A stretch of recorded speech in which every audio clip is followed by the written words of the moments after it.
communautés affectées. Je pense que tous les organisations des participants aujourd'hui sont les membres du CALP. Alors, vous savez bien que ce que nous réunit, c'est l'intérêt commun de promouvoir la dignité, la liberté de choix et le respect des droits humains de tous les membres des communautés affectées. 15 années après l'établissement de CALP, nous mettons en œuvre une nouvelle stratégie. Nous renforcerons la force collective du réseau pour garantir que nous avons les compétences, les financements et les systèmes pour réagir face aux défis du futur, les pandémies et les différents chocs climatiques et chocs économiques. Et nous comptons atteindre cet objectif en soutenant nos partenaires à renforcer les compétences nécessaires, en travaillant avec le système humanitaire et les gouvernements pour maximiser l'impact et même contester le système si nécessaire, en plaçant les besoins et les préférences des personnes affectées par la crise au cœur de notre processus de prise de décision. Tout au long de cet événement, je vous invite à partager vos apprentissages, à vous engager, à être créatif et après l'événement, vous aurez l'opportunité de mettre ces idées en œuvre. Pour terminer, je vous souhaite une très belle rencontre en comptant bien sur votre participation active pour un atelier passionnant. Merci. Merci beaucoup, Lynn, pour ce mot introductif. Maintenant, je ne sais pas si Thomas est prêt pour la deuxième. Oui, il n'y a pas de problème. OK, merci beaucoup. Merci. Je suis enchanté d'avoir l'opportunité de me joindre à vous tous aujourd'hui. Je suis le responsable régional des programmes au sein du Programme alimentaire mondial. Et je suis ravi que le CALP et le PAM aient organisé cette discussion importante qui a rassemblé les chairs et les co-chairs des cash working group. Les collègues des bureaux pays qui ont l'intention de lancer un cash working group dans les prochains mois également. Les derniers 18 mois n'ont pas été faciles pour aucun d'entre nous. Les besoins et qui a entraîné de notre part, de votre part, une réponse substantielle par la communauté humanitaire. La crise du Covid a changé la manière dont nous coordonnons et travaillons ensemble. L'agenda cash a su s'adapter à la demande croissante et aux contraintes. Je vous félicite d'ailleurs pour l'énorme travail que les cash working group de la région ont accompli ces derniers mois. Face aux contraintes identifiées, les cash working group ont continué de se réunir avec l'inflation élevée dans certains pays. Et ils ont travaillé avec les gouvernements pour encourager une réponse au programme alimentaire mondial, comme j'imagine l'ensemble d'entre nous. Nous sommes convaincus que le cash peut changer la vie des gens et permettre la fin zéro, ou le zéro.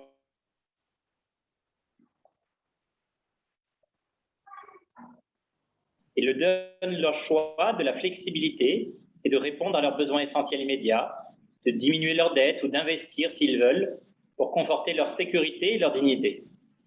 En fournissant de l'argent, nous soutenons également directement les économies locales. Nous contribuons à la croissance des marchés. Un bénéficiaire qui reçoit du cash utilise cet argent pour acheter des fruits et des légumes sur son marché local. L'impact direct de nos transferts d'argent est démultiplié au sein de l'économie locale et contribue à sauver et à augmenter les opportunités d'emploi. Reconnaissant ces avantages, le PAM évidemment. En 2020, le PAM a nous prévoyons de transférer 3 milliards de dollars à l'échelle mondiale. Et l'Afrique centrale et de l'Ouest est à la plus grande augmentation d'utilisation cash. Le montant transféré entre 2019 et 2020 dans notre région a augmenté de 70%. Et on peut penser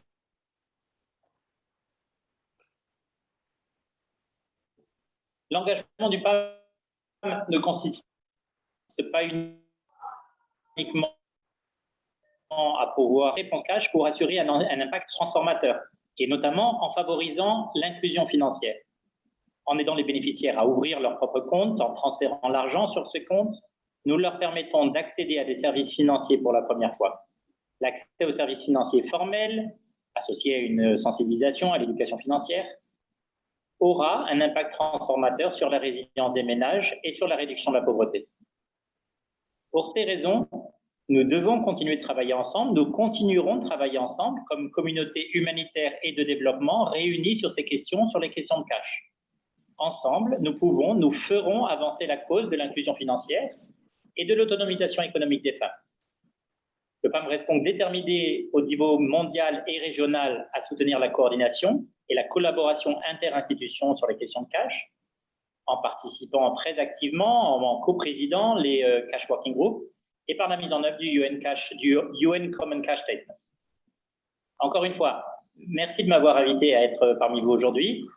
Je ne garantis pas d'être en mesure de pouvoir rester pour toutes les discussions, mais mon équipe et moi avons hâte d'en savoir plus sur votre travail dans chacun des pays et de définir ensemble comment le niveau régional peut encore mieux vous soutenir dans les prochains mois. Merci. Merci beaucoup, Thomas. Mais c'est déjà beaucoup de choses, le fait de pouvoir participer et prononcer un mot à cette importante rencontre. Merci également encore une fois à l'équipe du PAM qui a contribué à l'organisation de cette rencontre. Et comme vous le savez, déjà partagé dans l'agenda, le but est de renforcer les liens, le partage de l'expertise entre l'élite des Cash Working Group. Et ça vise aussi à identifier les solutions pour renforcer la coordination, surtout au niveau national des transferts monétaires. Et un troisième objectif qu'on s'est fixé pour la rencontre, c'est de définir les orientations communes et des méthodes de travail collaboratives au sein des Cash Working Group national, mais aussi avec le Cash Working Group régional. Alors, nous tenons également à remercier notre bailleur de fonds, USAID, pour son précieux soutien qui a permis l'organisation de cette rencontre et qui finance nos activités aussi au niveau de l'Afrique de l'Ouest. Alors, cette rencontre, comme rappelé, va se passer sur le Zoom.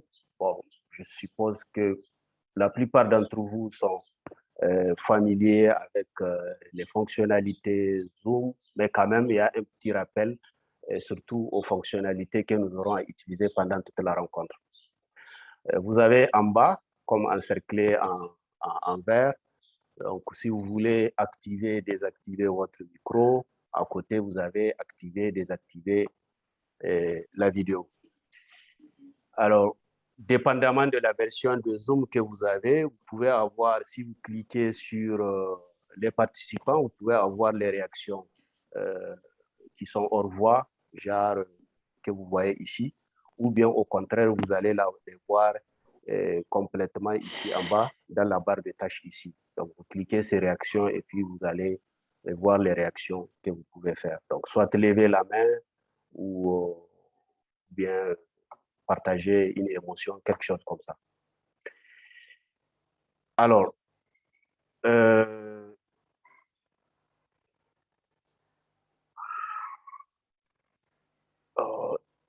petit peu. Et ensuite, nous utiliserons aussi une fonctionnalité à noter, donc que nous allons utiliser pour faire des annotations sur des tableaux vides ou bien des cartes, etc. Donc, c'est une fonction aussi que nous allons utiliser. Bon, c'est juste un rappel pour ceux qui ne sont pas à l'aise avec les Zoom, parce qu'il y a d'autres qui utilisent plus Teams que Zoom. Alors, règle de base pour la séance, c'est chaque jour 3 heures de temps maximum qu'on va faire. Nous allons voir l'agenda tout à l'heure beaucoup plus en détail, comment ça se présente. On va revenir là-dessus. Coupez vos micros si vous ne parlez pas et vous pouvez utiliser aussi les réactions pour lever la main si vous voulez parler. Et on vous demande aussi de réajuster votre nom avec le nom du Cash Working Group, ce qui permettra de savoir quels sont les Cash Working Group qui sont présents et en même temps d'identifier les personnes en tant que telles. Donc, le nom, juste même si c'est le premier nom, plus le nom du Cash Working Group. Et vous pouvez aussi laisser des commentaires. Donc, il y a toujours la possibilité de laisser des commentaires, soit pour tout le monde ou bien les échanges privés. Mais sachez aussi que les échanges privés sont aussi enregistrés. Donc, il faut aussi savoir gérer. Bien. Passons maintenant à l'agenda que j'ai partagé précédemment avec vous. Donc, comme vous l'avez vu, nous avons passé la séance d'ouverture. Nous sommes maintenant à la découverte un peu plus détaillée de l'agenda. Cette première journée, nous aurons, après la séance d'ouverture, les mises à jour des différents cash working group de la région. Donc, ça sera conduit en 2 étapes. Une étape de travail de groupe qu'on va vous demander, chaque cash working group, de partager les 6 derniers mois, qu'est-ce qui s'est passé. Et puis après, on revient avec une discussion en plénière. Et la deuxième session de la journée, c'est les perspectives sur les rôles des cash working group au sein des structures de coordination. Donc là, c'est l'unique session qui sera facilitée en anglais, comme vous l'avez vu.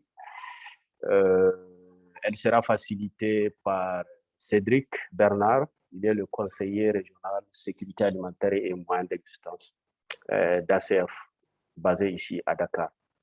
Et enfin, nous terminerons la journée avec les besoins en formation. Donc là aussi, il y aura une présentation que je vais faire des offres que nous avons avant de faire les travaux de groupe et passer en plénière. Donc voilà la première journée. Et le jour 2, nous commencerons avec la session sur le financement et la dotation en personnel. Donc nous aurons une présentation du Mali, du cash working group du Mali, puis après des discussions en plénière. Et cette session sera suivie d'une session sur le panier de dépenses minimum, ou MIB, avec 3 présentations, dont 2 sur le MIB, suivies d'une présentation du bureau régional du PAM sur le suivi des prix sur le marché. On fera aussi ici aussi un travail de groupe, suivi des discussions en plein air. Et après cette deuxième session, nous aurons une courte pause. Donc, après chaque 2 sessions, nous aurons une pause de 5 à 10 minutes, donc pour vous permettre de prendre votre café. Parce que bon, nous aurons 3 heures d'affilée à passer ensemble.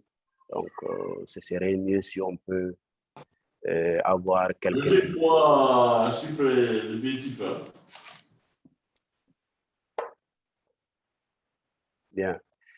Et après la session sur les MIB, nous aurons une session de questions-réponses. Donc, comme vous l'avez dit, avant de finir avec une présentation sur les ressources qui sont disponibles. Donc, les dernières ressources. On ne va pas présenter toutes les ressources, mais les ressources qui nous paraissent les plus importantes à partager avec vous avant de clôturer la deuxième session et la rencontre en tant que telle demain. Donc, voilà l'agenda rapidement. Ce que je vais vous demander maintenant, c'est de faire un exercice pour que, mais avant, je vais vous demander encore une fois d'écrire votre nom et le cash working group. Donc, de vous renommer, donc en mettant votre nom et le cash working group. Donc, par exemple, le cash working group Niger, cash working group Mali, ou quelque chose comme ça. Ça nous permettra de voir qui nous avons. Alors, cet exercice que je vais vous demander qu'on fasse ensemble en même temps que l'autre, c'est une façon aussi de mieux nous connaître et de voir quels sont les pays qui sont présents. Donc, il s'agira ici d'annoter, donc placer soit une star ou écrire votre nom dans le pays du cash working group pour lequel vous travaillez. Donc, ça permettra qu'on voit un peu sur cette carte d'Afrique de l'Ouest et du Centre quels sont les pays et les cash working group qui sont représentés. Si ça vous va. Alors, la fonction annotation, comme je l'avais dit, bougez le curseur un peu en haut et puis vous allez voir la barre de tâches et vous cliquez sur annoter et vous pouvez le faire. Alors, est-ce que vous avez des questions? Oui, en fait, Oui. Pardon, Abdoulaye, est-ce que tu peux répéter les instructions? OK. Les instructions pour cet exercice-là? Oui. OK. Alors, les instructions pour cet exercice, c'est, vous voyez la carte qui est affichée, la carte de l'Afrique de l'Ouest et du Centre. Donc, il s'agit pour tout le monde, chacun d'entre nous, d'écrire soit son nom ou bien de placer une star ou un point ou un trait pour montrer de là où il rejoint la Réunion. Donc, je vois Joseph Sadio, je vois Cédric déjà, et je vois aussi des traits. Donc, vous n'êtes pas nécessairement obligé d'écrire votre nom, vous pouvez mettre des traits et ça nous permettra de voir un peu la répartition dans les pays. C'est bon? Donc, je vois déjà il y a d'autres qui ont commencé. Abdoulaye, ça s'excuse comment? Abdou? Oui? Oui, bon, c'est pas, hein, nous, on n'a pas bien suivi. Moi, je tente de cliquer là, mais je vois quelqu'un écrit en FDC, mais je voulais aussi écrire, mais je peux me rappeler, il faut aller où? Donc, il faut bouger le curseur vers le haut. Il y a une barre de tâches normalement qui doit sortir.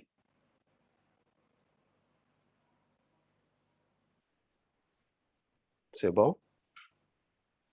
Voilà, je vois RDC, Abdoulaye, Jennifer qui écrivent. Je vois Amayel qui a déjà écrit au Cameroun.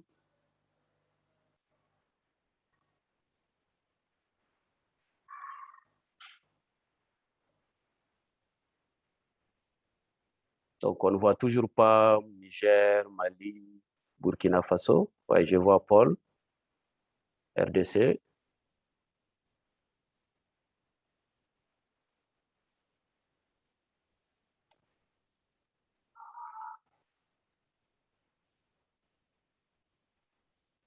Oui, merci beaucoup, Joseph Sadio, pour la précision. Effectivement, il n'y a pas de cachette du groupe national. J'ai oublié peut-être de le dire, mais quand même, ça a été mentionné dans l'allocution de Thomas. Il y a des cachettes du groupe qui sont invités à la réunion, mais c'est plus tard que ça sera mis en place. Donc, ce ne sont pas des cachettes du groupe qui sont encore fonctionnels. Donc, comme le Sénégal, la Gambie, la Côte d'Ivoire, la Guinée ou le Libéria.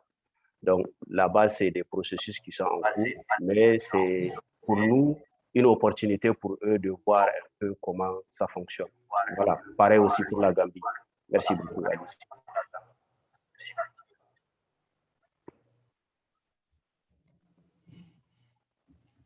C'est bon, tout le monde s'est fixé? Bon, je ne vois toujours pas.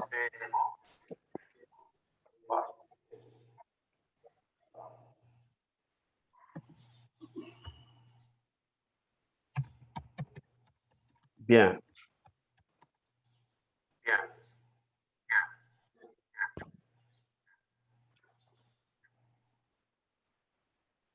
OK.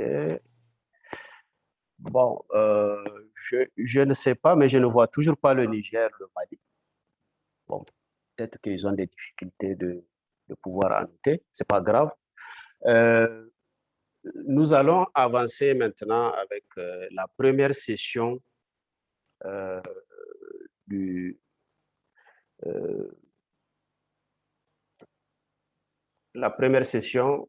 la journée. Donc, les principales mises à jour des cash working group. Donc, merci beaucoup pour cet exercice que vous avez fait. Donc, continuez encore à mettre aussi votre nom et votre cash working group parce qu'il y en a encore d'autres qui ne se sont pas encore renommés. Comme ça nous permettra, en plus de cet exercice qu'on a fait, de voir quel cash working group et quel cash working group qui sont représentés. Alors, cette session de mise à jour pour les cash working group, ici, le but, c'est de comprendre les enjeux et les défis actuels. Donc, que vous allez partager, aussi des idées, examiner les questions communes avant d'avancer, avant d'annoncer que, une façon de dire que les travaux de groupe qu'on va vous demander de faire, c'est nous venir avec ces idées-là à partager avec les autres. Alors, l'idée qu'on a eue ici pour le travail de groupe, c'est de vous diviser en 3. Donc, un groupe pour les cash working group du Sahel, donc tous les pays qui sont en Afrique de l'Ouest, depuis le Niger, mais qui sont actifs. Et on a fait un autre groupe de cash working group qui sont actifs, mais au centre, dans l'Afrique centrale, Cameroun, RDC, Tchad, RCA, donc dans le même groupe. Et puis un autre groupe avec les cash working group qui sont en cours de mise en place. C'est-à-dire là où le processus, on n'a pas un cash working group actif, mais le processus, il est en cours. On espère bientôt, on aura un cash working group là-bas. Alors, on a divisé les salles, les 3 salles, et maintenant, on va vous demander chacun de rejoindre lui-même son groupe. C'est-à-dire, si vous êtes, par exemple, du Mali, vous rejoignez le groupe du Sahel. Si vous êtes de la RDC ou du Cameroun ou du Tchad, donc tout ce qui est Afrique centrale, vous rejoignez le groupe de Afrique centrale. Mais si vous êtes dans des pays où les cash working groups ne sont pas actifs, donc là, vous rejoignez le groupe qu'on a nommé en cours de mise en place. Je ne sais pas si c'est clair. Et maintenant, les mises à jour consistent à, comme on dit, de faire un retour sur les 6 derniers mois. C'est-à-dire les 6 derniers mois, qu'est-ce qui s'est passé, mes 3 grands succès et 3 plus grands défis pour les cash working group. Et deuxième aspect, est-ce qu'il y a des points communs, c'est-à-dire au niveau du Sahel, est-ce qu'il y a des points communs, au niveau de l'Afrique centrale, est-ce qu'il y a des points communs? Et un troisième point, qu'attendez-vous de la collaboration avec le cash working group régional? Donc, vous pouvez utiliser un document Word avec 3 tableaux et puis vous allez mettre ces questions-là. Donc là, je vais copier ces questions-là et partager avec vous avant que vous ne partiez en groupe. Alors, dans le groupe, vous allez identifier celui qui va rapporter une fois de retour en plénière et vous aurez 2 minutes par groupe pour partager. Et les travaux de groupe, on a prévu une vingtaine de minutes, mais si vous finissez avant les 20 minutes, donc vous pouvez toujours revenir dans la grande salle. Comme ça nous permettra de finir un peu plus tôt. Je ne sais pas si c'est clair, les questions, avant de vous renvoyer dans les groupes. Il n'y a pas de questions? Bien. Donc, ouais. Merci beaucoup, Jennifer. Il n'y a pas d'autres questions. Alors là, on va vous renvoyer dans le groupe. Bon, il y a juste une question du Nigeria. Finalement, bon, c'est un peu... non, ce n'est pas une question. OK.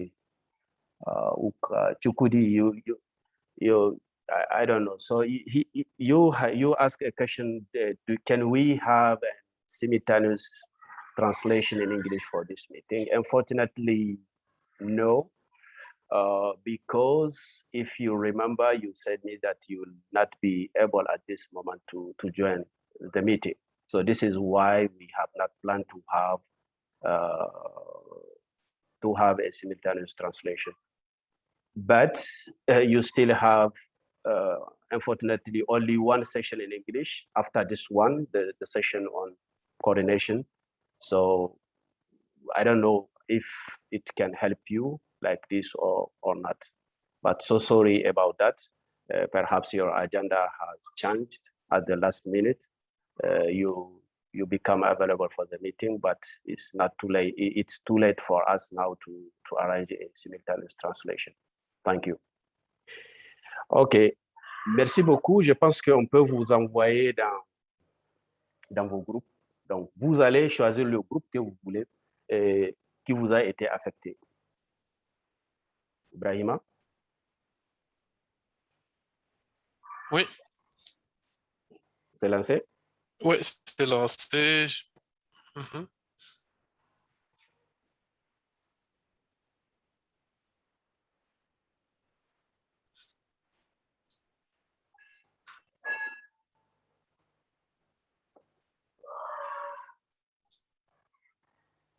Ok. Merci beaucoup, Romain. Donc, vous êtes à 3. Merci, Cédric.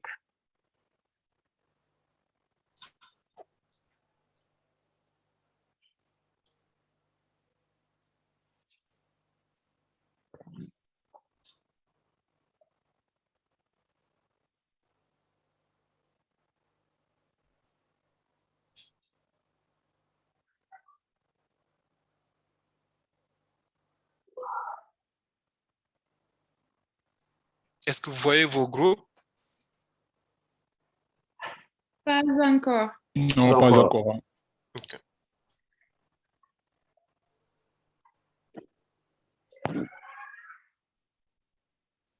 Ou bien tu arrêtes, je lance, Ibrahima.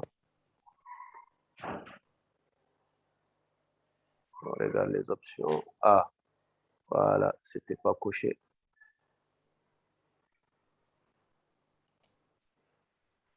Et maintenant, vous voyez? Ouais. Ok.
Ok.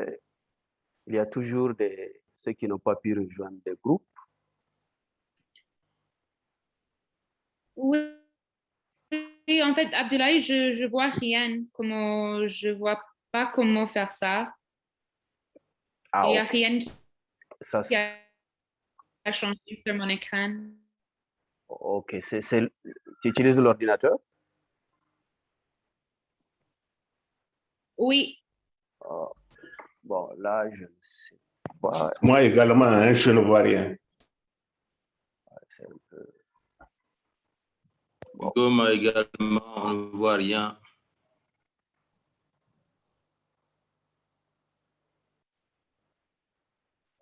Ouais, pourtant, il y a les autres qui ont pu rejoindre. C'est bizarre. On peut vous affecter manuellement, je pense, Abdoulaye. Ce qui... Oui, on peut.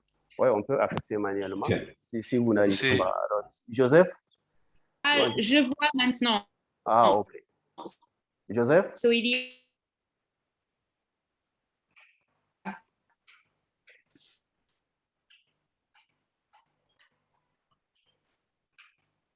Bon, on va essayer de faire manuellement pour ceux qui ont des soucis. Jusqu'à présent, ouais. Ibrahim Abdelkader pour le groupe BIS.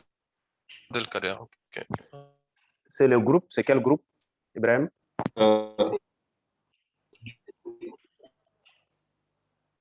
Afrique du Sahel. du Sahel. Ah, du Sahel. Non, non, Afrique centrale, hein? Cameroun. Cameroun, ok. Abdelkader. Ouais, normalement, ça devrait aller. Ah, ok. Ça apparaît. Okay, parfait. Okay. Maintenant, ça apparaît. Ouais.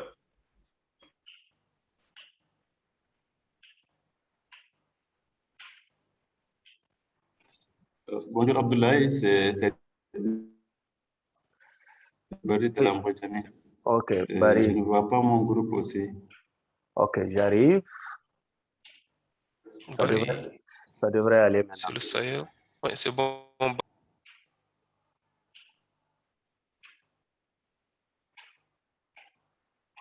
pense que c'est bon.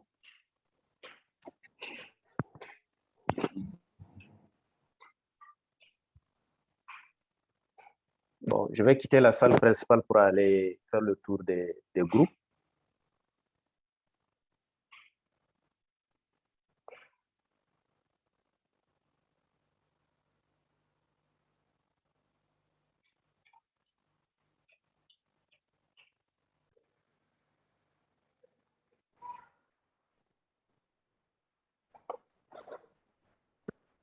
Et après, devoir un peu jouer avec ma machine en même temps aussi parce qu'on est en train d'utiliser mon ordinateur, mais il n'y a pas de problème, je peux prendre les notes.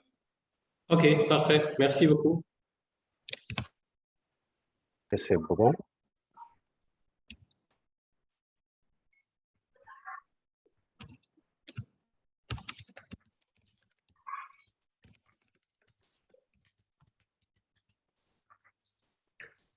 Voilà. Merci beaucoup et je pense que tout le monde est revenu en salle principale. Alors, nous allons entendre le retour de vos travaux de groupe. Bon, je ne sais pas quel groupe va commencer, Sahel, Afrique centrale. Ça dépend. Qui veut commencer? Quel groupe veut commencer?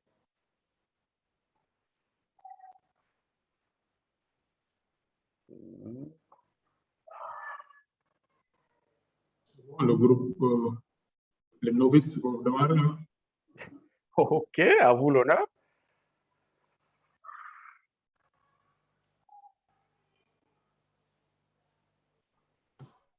OK, c'est bon. Est-ce que... Oui, et après... Oui. Oui. Et après, il y a la main de Jennifer. Donc, après vous, c'est le groupe Afrique centrale. Oui. Nous avons dans notre groupe 2 pays, le Sénégal et la Gambie, qui sont 2 pays qui sont en train d'installer le cash working group. Et pour ce qui est de ce qui justifie la mise en place de ces cash working group, nous pouvons en citer quelques-uns. Donc, on a constaté dans les 2 pays que nombreux sont les acteurs qui utilisent ce mécanisme-là pour dans le cadre de leurs interventions, que ce soit dans des WASH, dans les sécurités alimentaires et dans d'autres types d'interventions.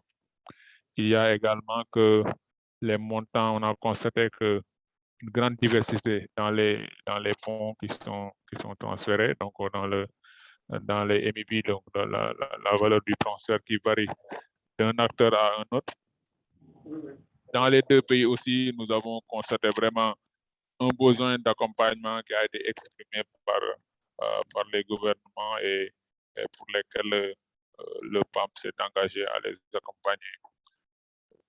Donc, entre autres éléments qui justifient le besoin de mettre en place ce comité donc, en charge des transferts monétaires, il y a aussi que la nécessité d'accompagner et de mieux coordonner les interventions, échanger les pratiques entre les différents acteurs et également de proposer des études pour toujours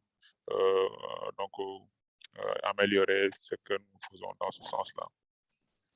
Donc, ce sont ces aspects-là qui sont entre autres évoqués pour vraiment juger utile la pertinence de mettre en place un cash working group dans chacun de ces 2 pays-là. Et par rapport à cela, donc, les activités sont actuellement initiées et qui peuvent donc concourir à la mise en place de ce cash working group-là. Parmi ces activités, nous avons donc actuellement dans les 2 pays le processus d'élaboration des termes de référence qui doivent guider les activités de ce cash working group-là. Dans les 2 pays, on est en stade d'élaboration, donc il y a des drafts qui sont proposés et qui sont actuellement en train d'être consolidés et qui probablement vont après être soumis à l'appréciation des différents acteurs pour être validés. Comme autre activité également, il y a un mapping des activités. Là, c'est surtout un mapping des acteurs autant pour moi. Et là, c'est surtout du côté de la Gambie où des efforts sont en train d'être faits pour qu'on puisse identifier tous les acteurs qui utilisent cette modalité-là dans les interventions et pouvoir aussi convoquer ultérieurement une rencontre pour travailler et valider les termes de référence qui sont actuellement en cours d'être élaborés, comme je l'ai dit tantôt. Cette étape n'est pas encore initiée par le Sénégal, mais ça ne tardera pas. Ils ont également travaillé aussi à consolider les TDR et aussi à les partager avec les différents acteurs. Il y a également que dans un moyen terme également un plan d'action qui va définir vraiment les cadres et les activités qui vont être retenues pour être, en tout cas, servir de table de bord pour dérouler les activités du cashwalking conformément à son mandat. Donc, de façon assez ramassée, ce sont les quelques points que nous avons identifiés. Peut-être que je vais laisser la parole à mon collègue Joseph peut-être pour faire des commentaires et aussi consolider s'il y a des aspects qui n'ont pas encore très bien sorti de cette présentation. Merci, over to you. Merci beaucoup, Aliou. Bon, on est un peu serré par le temps. Bon, je ne sais pas s'il y a quelque chose rapidement, Joseph. Ou bien c'est bon? OK, merci beaucoup. Jennifer? Oui, bonjour. Peut-être j'avais pris des notes pour le groupe d'Afrique centrale. Peut-être je veux partager quoi j'ai. Et après, s'il y a une autre personne du groupe qui veut me compléter, ça va marcher. OK, pour les challenges et aussi les succès, en fait, il y a beaucoup de choses qui sont ensemble. La première chose, c'était noté par nos collègues de Cameroun, le challenge de situation COVID et comment planifier la réponse COVID, mais aussi comment continuer avec les activités prévues, avec les nouvelles restrictions et les contraintes liées au COVID. Et par rapport à ça, ils ont fait le développement de guidance qui a aidé la continuation des services dans cette situation. Il y a aussi au niveau du Cameroun un problème avec la réticence par les autorités liées au cash, car elles pensent que l'argent va aller dans les mains des groupes armés. Et aussi, par rapport à ça, ils ont commencé de faire les formations avec les gouvernements et les militaires pour synthétiser ces groupes dans l'utilisation du cash et la raison que cash est fait. Aussi, ils ont parlé de le fait qu'une challenge, c'est qu'ils ont déjà une MIB, si j'avais bien compris. Sur la harmonisation est là sur papier, mais en fait, c'est difficile pour la mise en œuvre. Il reste toujours les améliorations nécessaires pour la harmonisation de ce côté-là. Après, on a discuté le LDC et en fait, je vais répondre un peu aux premières questions et deuxième questions en même temps parce qu'on a vu beaucoup de similarités. Pour le moment, nous aussi avoir une MIB, mais on est en train d'assurer l'implémentation de ça, l'utilisation de cette harmonisation, cet outil de harmonisation par les différents acteurs. Il y a aussi un manque de harmonisation par les différents acteurs cash liés aux stratégies et d'avoir une stratégie commune, surtout dans la même région ou la même réponse. Aussi, on a discuté un petit peu aussi les problèmes continuels avec le COVID et tous les ajustements qui doivent être faits d'assurer les bonnes implémentations et mises en œuvre de programmation cash. Il y avait aussi les discussions sur la sécurité et ça reste un problème dans les différents endroits du Congo. Mais je crois que ça, c'est aussi, peut-être ce n'était pas mentionné par par Cameroun directement, mais par rapport les inquiétudes de le partenaire du gouvernement et les militaires avec les groupes armés et l'utilisation du cash, j'imagine, ça reste un problème là aussi. Et aussi, nous avons discuté au niveau du Congo aussi, quelques succès, c'est des formations et l'amélioration des connaissances pour les différents acteurs pour essayer d'améliorer ce niveau de harmonisation. So, les trois grandes choses aussi pour question 2 qui étaient vraiment en commune, c'est les situations COVID, le manque de harmonisation, même si les choses sont déjà là. Et aussi, je crois que le troisième, c'était le manque de compréhension du cash et les inquiétudes par le gouvernement et les autorités locales liées à la sécurité et les groupes armés qui peuvent peut-être arriver de recevoir cet argent ou les inquiétudes sur ça. Est-ce qu'il y a quelqu'un dans notre groupe qui veut complémenter quoi j'avais partagé?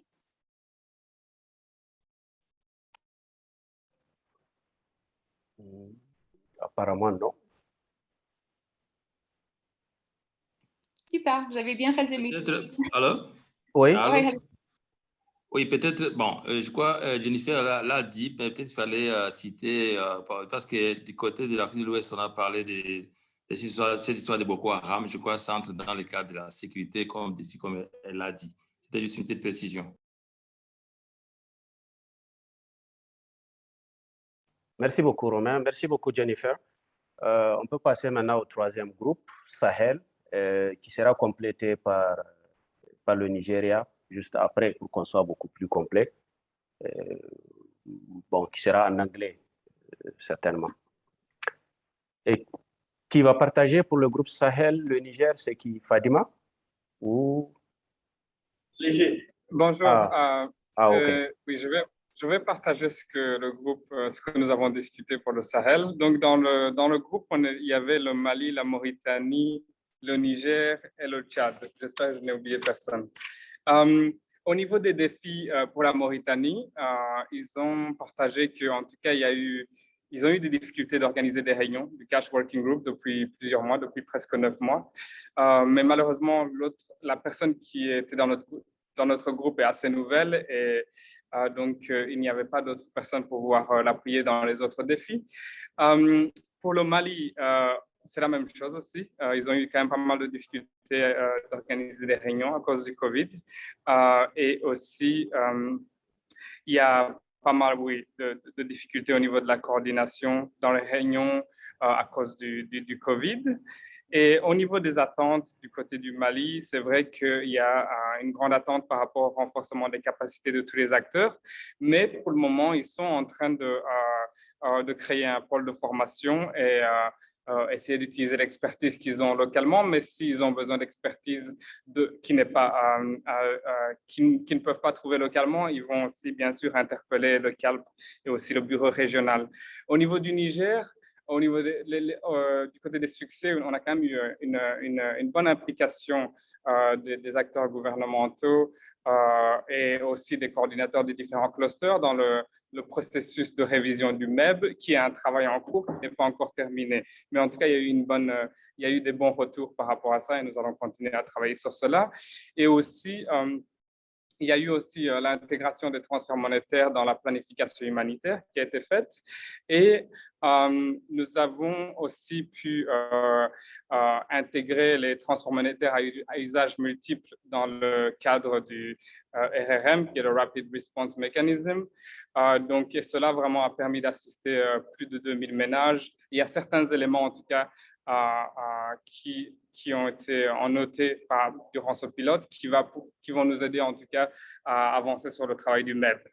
Et au niveau des défis, une autre chose sur les succès aussi, on a pu élaborer une note d'accompagnement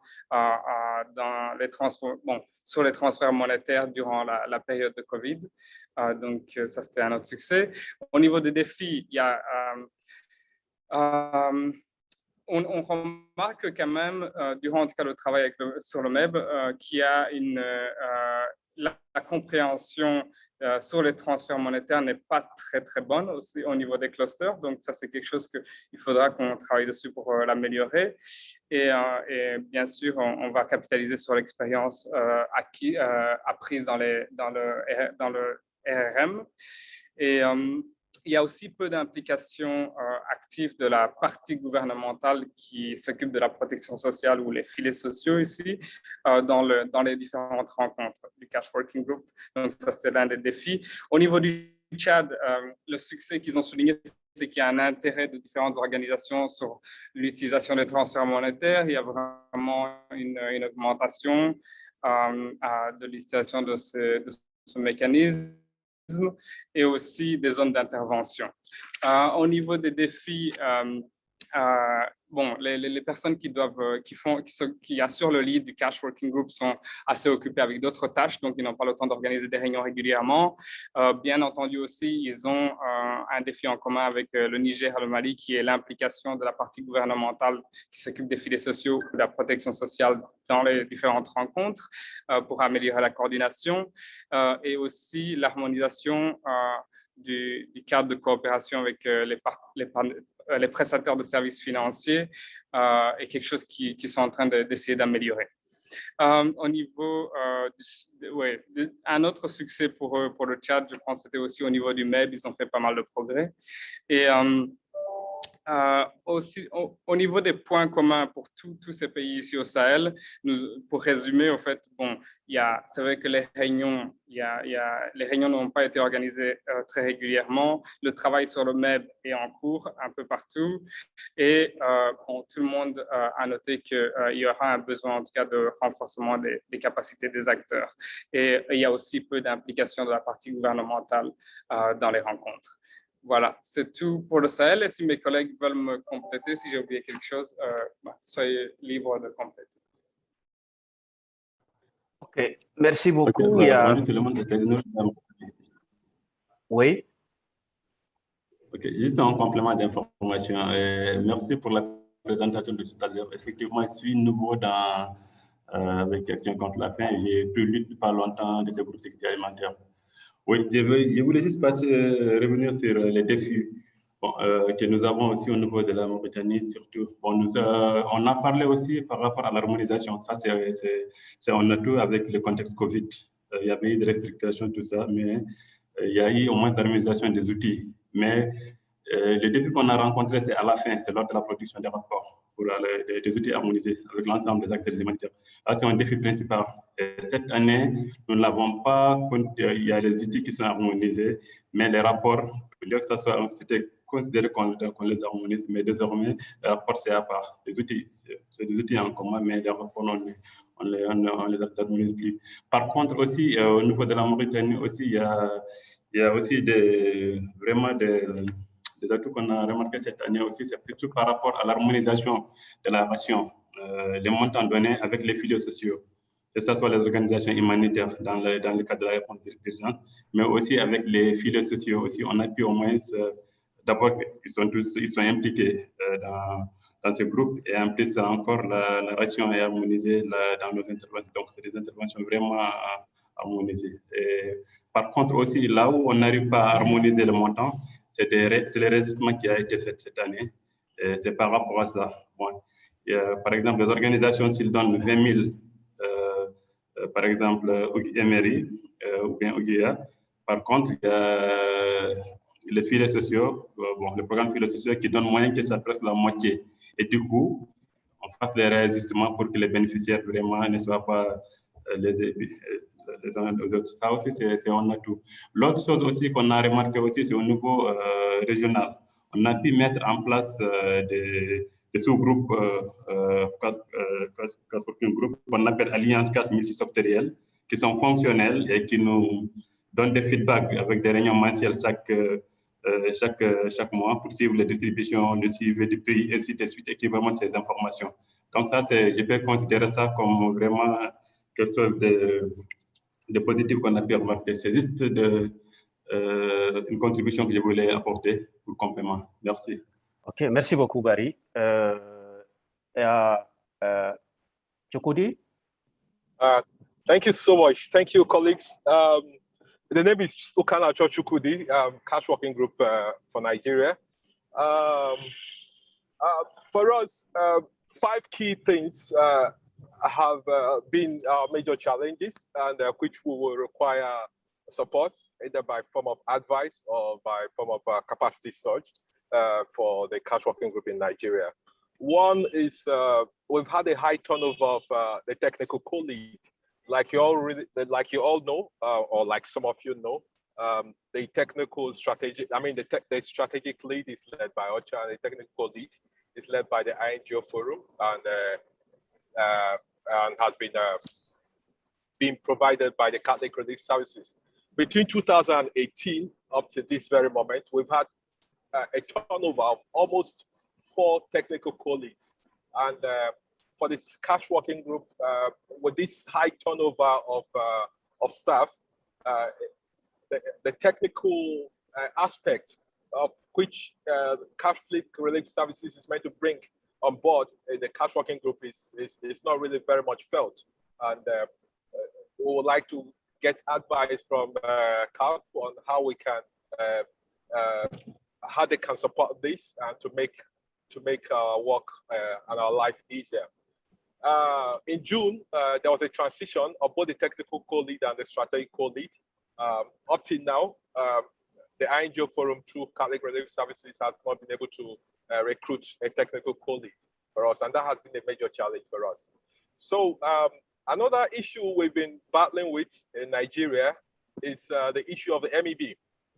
The last MEB that was developed with the support of CAP from Dakar was in 2018, and this is 3 years after. We are struggling to update that MEB. However, our attempts at trying to do what we call market monitoring to help us to update the MEB was hampered by the government suspension of REACH. REACH and ACTED were in the same compound, and for some reasons, political reasons or whatever, the government suspended ACTED activities, and it affected REACH. And REACH was trying to support us from Geneva and from Jordan to continue the joint market monitoring initiative, but that has not been as smooth as we would have expected it to be. We are talking with IMAP to see if that support can be provided by IMAP, which is happy to engage us in that support. The next thing we are challenged with, which we are working on amongst ourselves, is the harmonization of the cash for work rates, and a kind of also harmonization of the glossary of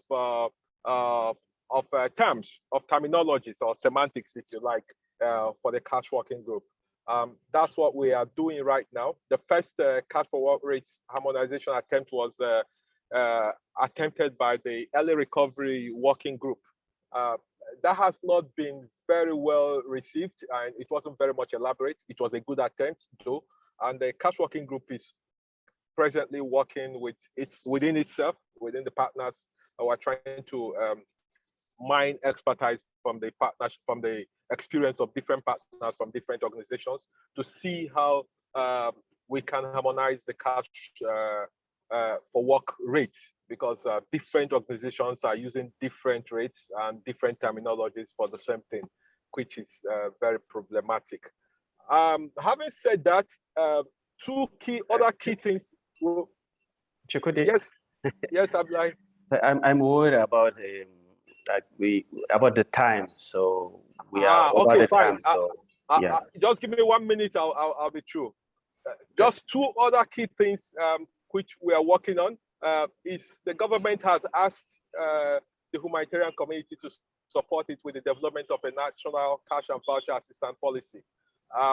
We have the humanitarian community through WFP is trying to see how we can get a consultant to support that.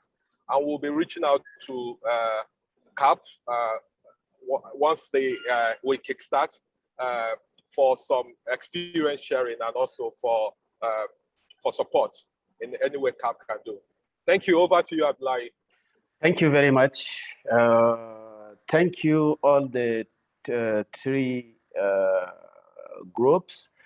And for you, Chukudi, we will have a session tomorrow on the funding for and staffing for the cash working group. Unfortunately, it will be in French again, but we can have if you want a discussion on the outcome of the session after the meeting. Merci beaucoup à tous. Nous sommes un peu au-delà du temps, donc avec 6 minutes de plus. Donc normalement, on devrait aller en pause à 14h15 pour prendre 10 minutes. Mais est-ce qu'on peut limiter la pause à 5 minutes, juste le temps de prendre un café, si ça vous va? Comme ça, on se revoit à 25, le temps que le panel se mette en place. Merci beaucoup.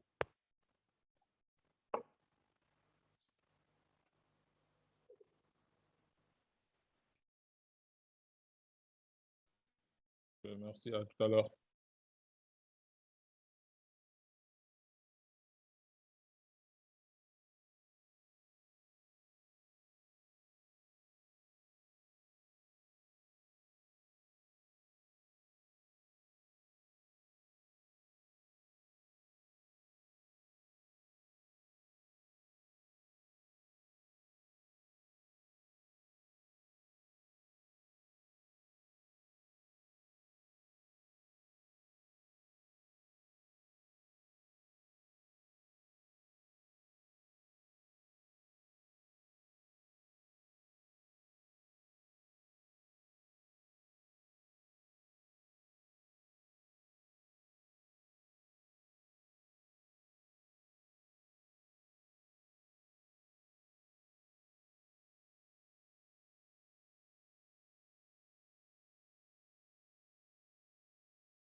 Nani bali fi du sujo ko yana mo woro tan fili le fe yana mo fi mi dole ko nani bali fi du sujo ko yana mo woro tan fili le fe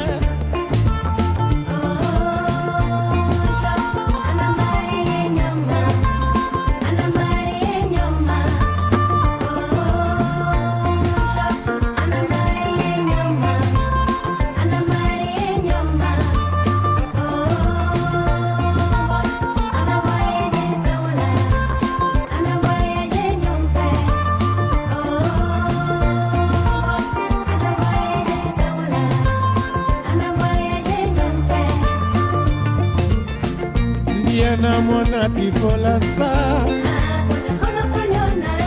ayara bini ama bakumakaka neni yara bini kumana obarika barika ya duwa wule ko duwa wule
OK.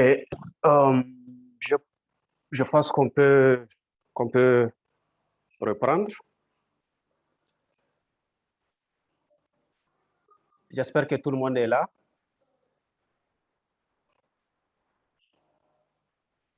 Moi, je suis là. OK. Super. Alors, nous allons passer à la prochaine session qui sera facilitée en anglais par Cédric, et nous aurons 3 panélistes que je vais laisser Cédric introduire. Up to you, Cédric. Okay, good afternoon, everyone. So I'm Cédric Bernard. I'm the Food Security Resilient Livelihood Advisor at the Regional Office for Action Against Hunger based in Dakar. I work for Western and Central Africa. So this session together is going to be on the perspective for the role of the cash working group within the coordination structure. It's quite a complex topic, I believe. We're going to have 2 objectives for that very short time. It's an hour. The first one would be to explore perspectives on the cash and voucher coordination. And the second one would be on understand the global initiatives and links to the work at regional and national level. To do so, as Abdullah just mentioned, we're going to have 3 panelists. The first one would be Dina Morad, the Senior Advisor for Cash Coordination at the World Food Programme. The second one would be Angel Pasqua, as a Global Shelter Cluster. And finally, Paul de Carvalho Pointillard, with the DRC Cash Working Group lead. So we have a very limited time, so I'm not going to say more than that, and just introduce Dina very briefly, say that we know that recently there has been quite a lot of momentum at the global level with the Grand Bargain and efforts to advance cash coordination. Can you provide us a quick update on some of the global conversation and what is envisioned to be the future role of cash working groups within the larger humanitarian structure? Dina? Sure, thank you. And just briefly, can you hear me okay? We can hear you very well. Super, super. First of all, thank you for inviting me to speak. It's a pleasure to see all of you online and to be seeing the incredible work that is ongoing and especially the efforts that are scaling up currently.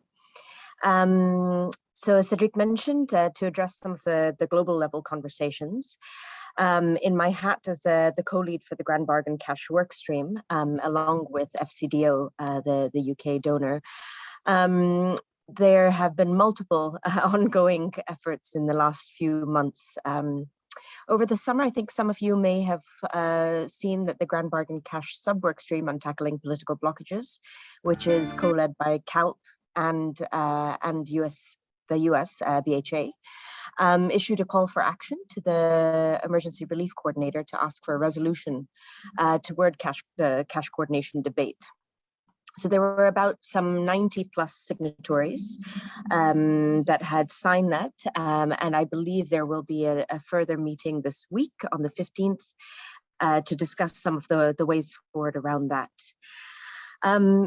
Additionally, I will say that some of you also may have heard that the Grand Bargain after 5 years is undergoing the next iteration. So we're going into the space called the Grand Bargain 2.0. And with this next iteration, we've seen a new eminent person join us, Jan Negland from NRC, the Secretary General for NRC. And most of the work streams that some of you may have been involved in, or some of your colleagues may have been involved in, are actually disbanding, including the cash work stream. The next iteration, the Grand Bargain 2.0, actually also consists of 2 enabling priorities. So one of them being quality funding, the other one being localization. And then there's an emphasis on risk through all of this. So much of the conversation that has been ongoing in the past 5 years will be either held in different fora or will be blended into these two enabling priorities. In regards to cash specifically, the caucuses are being established. So a caucus essentially is a very specific elevated political issue that is then being placed in this group that is known as a political caucus, and is being defined to clear a bottleneck. So for cash coordination, there has already been an appointed caucus for this, as well as two other caucuses looking at quality funding and localization. I believe there will be further communication going out about additional caucuses that need to be put together and how to go around addressing those various other issues. But specifically on cash coordination, the Grand Bargain Secretariat are in the process of collecting nominations for champions and participants, as well as sort of putting out a defining or a guidance document as to what that may look like. I believe there are many, many questions, and I'm sure some of you may have some questions as well. In regards to champions or participants, they are being defined as those that can actively contribute to unblock the issue of cash coordination in this case, and to allow for an effective and efficient process through a time-bound period. It also must be told that representation is definitely going to be at a much senior level, so either at a director or a principal level, depending on the individual organization, and also that resources, time allocation, capacity, political leverage must be a part of the success to the caucus. So a couple of questions that have come up previously that I might just quickly address is that a lot of questions have been around what the difference between a work stream and a caucus is. And in this case, the work stream, as again, some of your organizations have probably been involved in, has had multiple commitments. And in the case of cash, we've been talking about tracking cash, cash and risk, cash and gender, cash and social protection, et cetera, et cetera. The caucus specifically is a tool for resolving a very specific elevated political issue. So we haven't seen that issue being resolved through other technical means. So in this case, for the cash coordination political work stream, we may also see that there will be a technical level working group in place to assist the larger higher level caucus. Maybe I'll leave it there for the moment and pass on to my colleagues and see if there are any questions at the end. Over. Thank you so much, Dina. You were very short, so this is good for time management. Okay, let's continue, and then we'll have a Q&A session at the end after the three panelists have done their short presentation. So the next panelist on the list will be Angel Pascual for Global Shelter Cluster. And the introduction line goes as such. So as a representative of the Global Shelter Cluster, what are the reporting guidelines on cash assistance that are used for the shelter cluster? And the second question is, what is the relationship with the cash working group? And how is the cross-functional sectorial relationship working? Angel? Yes, good afternoon to everybody, and thank you very much for inviting me. So thanks, Cedric, for the introduction. I mean, just to clarify, I work for the Global Shelter Cluster with UNHCR in the conflict situations. And besides being focal point for the main Asia Pacific and the Americas, I also tend to be focal point for interagency issues, including cash. So I've been in contact with Dina in some of these work streams that she was mentioning before. Just to go straight into the issue of the question, I just want to make clear one aspect from the shelter perspective, and that cash is normally the preferred modality of assistance if local markets and financial service provision is adequate, of course. So we have lots of activities that are related for cash for rent, cash for shelter and rehabilitation, cash for work issues, cash for NFIs and winterization, and so on. This is nothing new for the sector, and I myself have been implementing cash for shelter activities for over 15 years. So it's nothing new, even though it's been discussed still after so many years. Just to say that from the shelter cluster perspective, the global shelter cluster, we have 3 different guidances at the global level. So one is from 2016, and it's the cash-based programs for shelter and NFI implications for shelter clusters in information management. And perhaps what I can do is just quickly post this guidance into the chat if colleagues want to see it.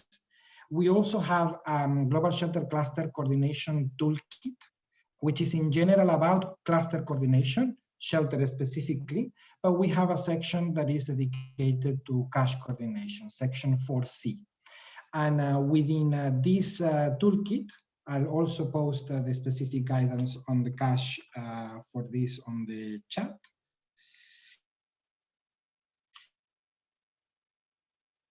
Cluster position. Later in 2019, we have the wash and shelter, quite similar to the shelter one. And there are examples from Ukraine, Nepal, and Afghanistan, among other countries, on how to do cash coordination. Later in 2019, we were working on cash for rent guidance that was launched during 2020. And this specific guidance includes 5 tip sheets that go through issues such as assessment and analysis, design and implementation, HLP context in rental interventions, monitoring, and exit strategies and transition after cash for rent. So let me also post you this guidance as well on the chat for you to have a look if necessary. And that rental guidance also have quite an interesting resource library. So there's all sorts of guidance that have been published from many organizations and many different country clusters. So I definitely recommend to have a look at that, because it's quite useful, not only for shelter, but I believe for many other sectors as well. And in addition, this is not really guidance, but just to say that as part of the grand bargain process that is currently ongoing, the Global Shelter Cluster has recently come up with the recommended outcome indicators for multipurpose cash assistance. This document is not published yet because it was just issued to CALP as part of the discussion. So we are awaiting the conclusion of this, but there's just a very few number of indicators that have been proposed. And just to go through the details of the specific guidance from the shelter cluster, the first and foremost is ensuring that modality of assistance is captured in all national level clusters, whether it's in cash, in kind, service provision. And if it's, of course, if it's through cash, to include amounts, frequency, and whether it's conditional or not conditional. Part of the guidance also includes on how to select and define indicators appropriately, more so when the activities include cash. There is also guidance on ensuring that there are market assessments conducted for every time that decisions need to be taken, whether to do it through cash or other modalities. And then there is also analysis on financial service provision. This is essential if we want to take these things into consideration. Last but not least is the aspect of market-based programming, and so not having only the consideration of provision of assistance, but also looking at the labor market and the supply market. And in particular, the thing that differentiates us from some of the other sectors is the aspect of quality assurance and technical assistance. So in shelter assistance, technical support and quality monitoring is essential to ensure that the shelter outcomes are met. This is why, while multi-purpose cash assistance for shelter is possible, is slightly more complicated. We know that for NFIs it's easier because it's either directly through cash or through voucher, but for shelter it requires technical monitoring. So normally when it comes to actual shelter activities, we tend to recommend more conditional cash rather than multi-purpose cash. That's not to say that multi-purpose is not an option, but normally to ensure that there is appropriate monitoring, conditional cash tends to be preferred. In terms of our relationship with country-level cash working groups and what we recommend for this, just to say that non-MPCA shelter and NFI cash activities should always continue to be reported through the shelter cluster. So even though activities may be reported to the cash working group, we need to remember that we are reporting the activities, not necessarily the modality. And if they are shelter, they should continue to be reported through the shelter cluster. Of course, cluster coordinations are encouraged to proactively participate in cash working groups in all of the different activities that may be happening.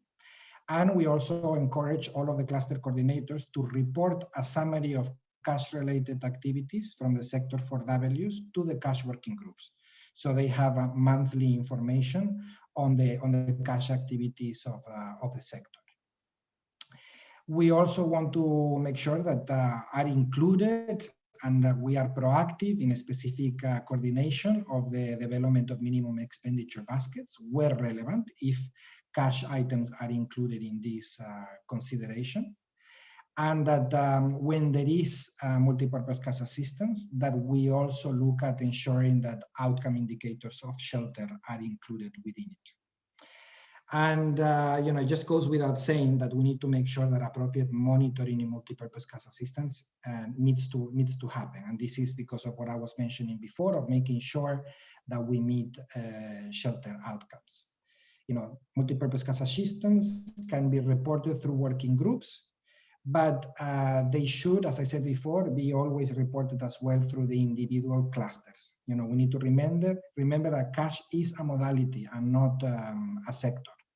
So there's lots of discussions going on this, but we need to make sure that we measure expenditure levels. We need to make sure that we measure the shelter outcomes when it's done through cash, and that if it's reported through the cash working group, that there is some sort of analysis based on expenditure to make sure that there is appropriate distribution of assistance among the sectors without duplication.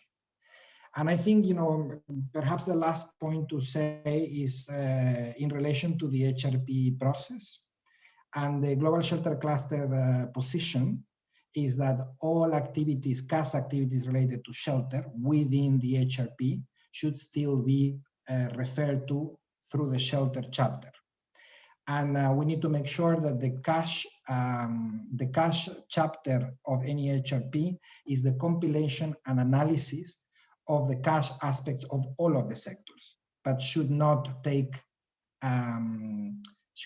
cash as a sector in itself. So just to make sure that remains as a modality. And I think, just to be very, very short, I think that this is what I had to say. I mean, of course, I'm happy to answer any questions, and I hope that I was understood, given that most of the session today was in French. Apologies that I cannot speak in French. Thank you so much, Angel. No, it was very good. Thank you for keeping the time short and so on. It's a lot of information, I think. Also, it's going quite fast. So I've seen in the chat that some of our colleagues who speak mainly French have difficulties to follow. And Abdullah has made very clear that all this information will be shared with you afterwards. Donc, toute l'information et tous les éléments qui arrivent en anglais maintenant seront partagés à la suite avec les collègues pour lesquels c'est peut-être plus difficile de suivre les présentations cet après-midi en langue anglaise. So thank you again, Angel. And now, without waiting, we're going to go directly with Paul de Carvalho-Pontillard, so who's the cash working lead in DRC. So we've seen a bit of a view of the future of cash coordination strategy. So now we're turning to cash working group chairs from the region. And Paul, from your perspective, what is the role that a cash working group should play within the larger humanitarian structure? What are some of the key successes in coordination, and then the barriers or challenges that you are facing? Paul, the floor is yours. You've got like 7 to 10 minutes. Thank you.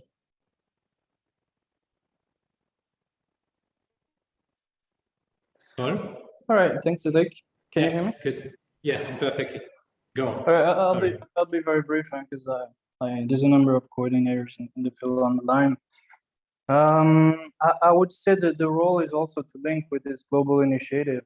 For example, ensuring the linkage within the UNCCS implementation in country and the different coordination structures we have, cash working group especially.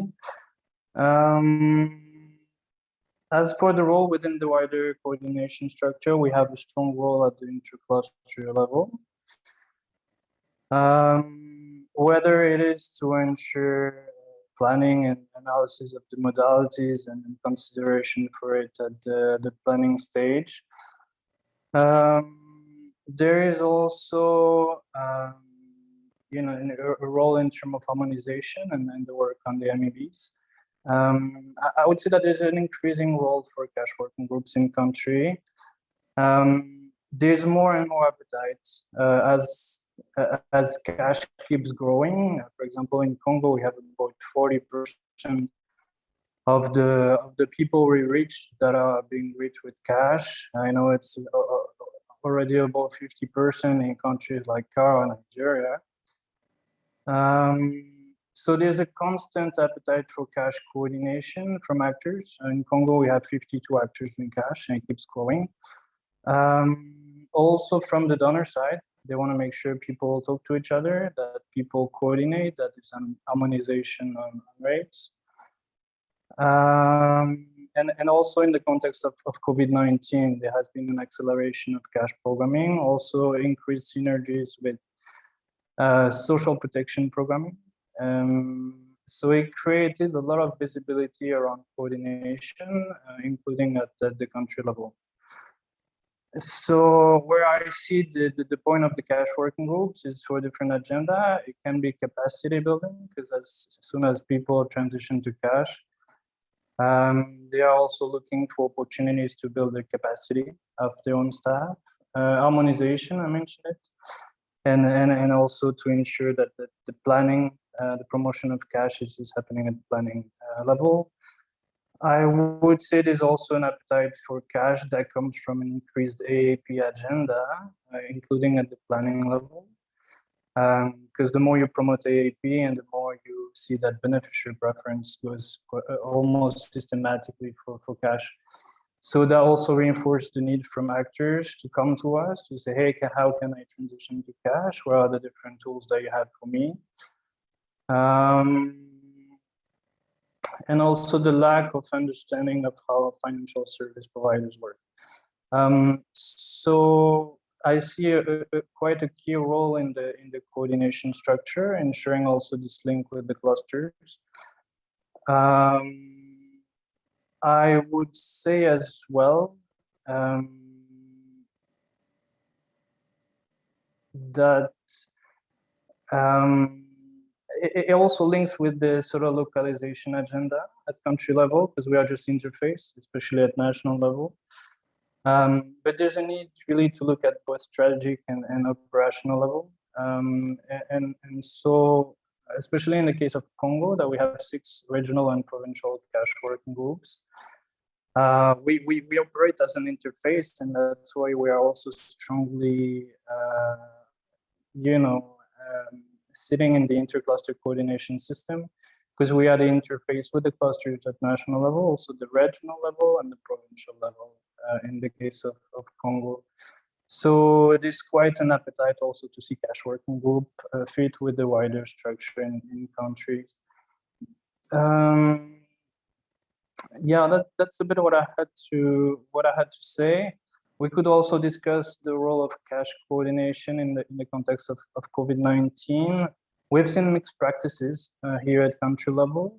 At first, we would say that this has been a growing appetite for cash coordination, also given that paradoxically, the opening of online opportunities to collaborate has brought people to the table that we would not have got before necessarily, and also has helped to link the national and the regional level. At the same time, there's also growing fatigue in terms of online mechanisms, especially at field level. And we also have constantly to readapt the cash coordination practices. But yeah, I think there's a big role for cash working groups. I mentioned it, but again, we are starting the HPC process here, and there will be a role in terms of promotion of the cash modality, the analysis from the various sectors, and also in terms of cash working group.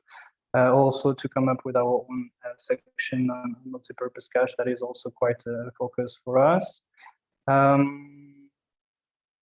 So yeah, that's a bit what I had to say briefly.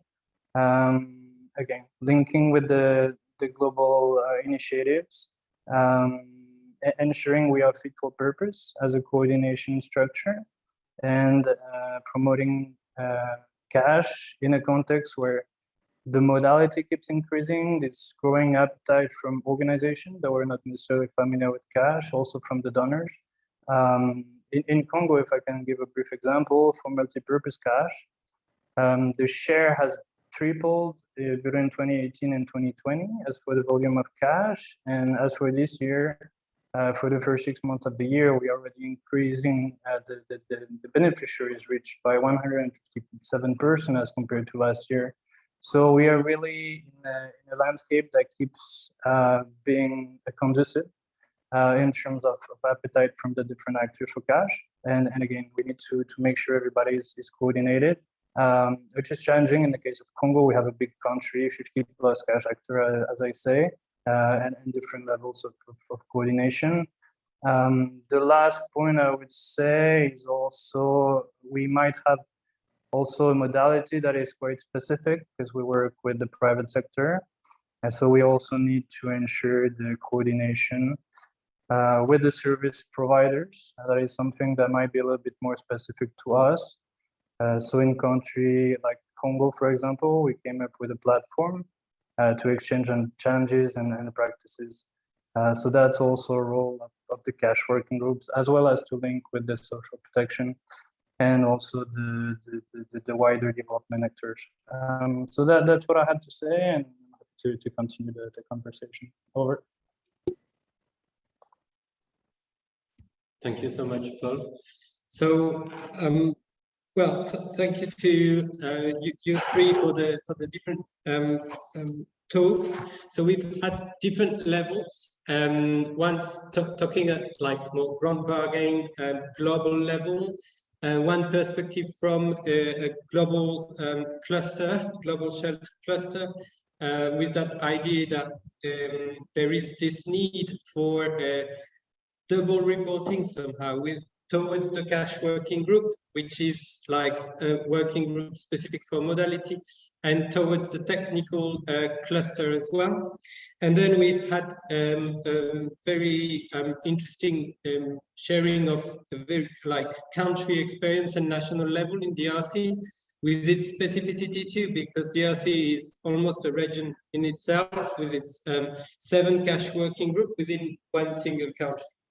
I'm sure that these presentations have triggered a few questions related to your specific situation in countries.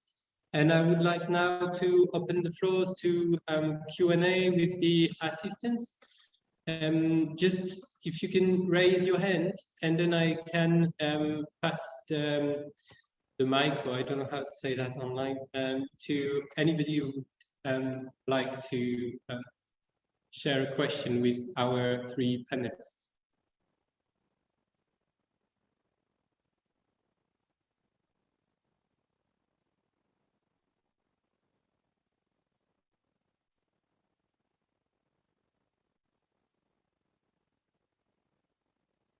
Waiting for maybe the language was a difficult aspect for some of the participants. I see people are very quiet.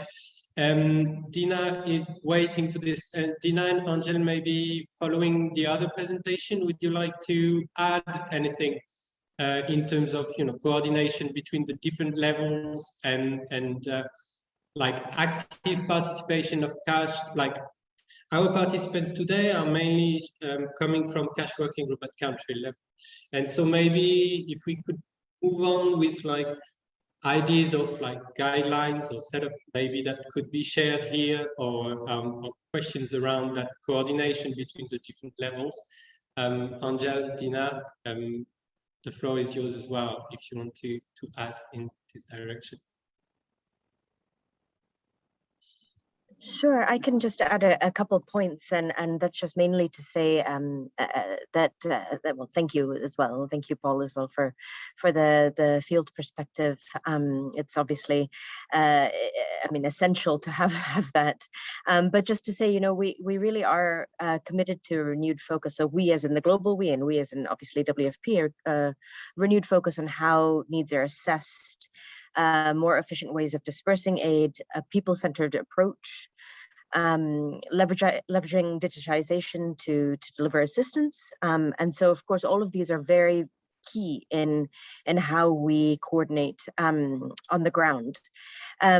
Just to also reiterate that the next steps of the Grand Bargain are essentially to sort of have a guided perspective on how we can do this, noting that there isn't a sort of a one or a cookie cutter solution to this, but to have a sort of a broad range guidance around this and to have some more predictable, accountable cash coordination. Over.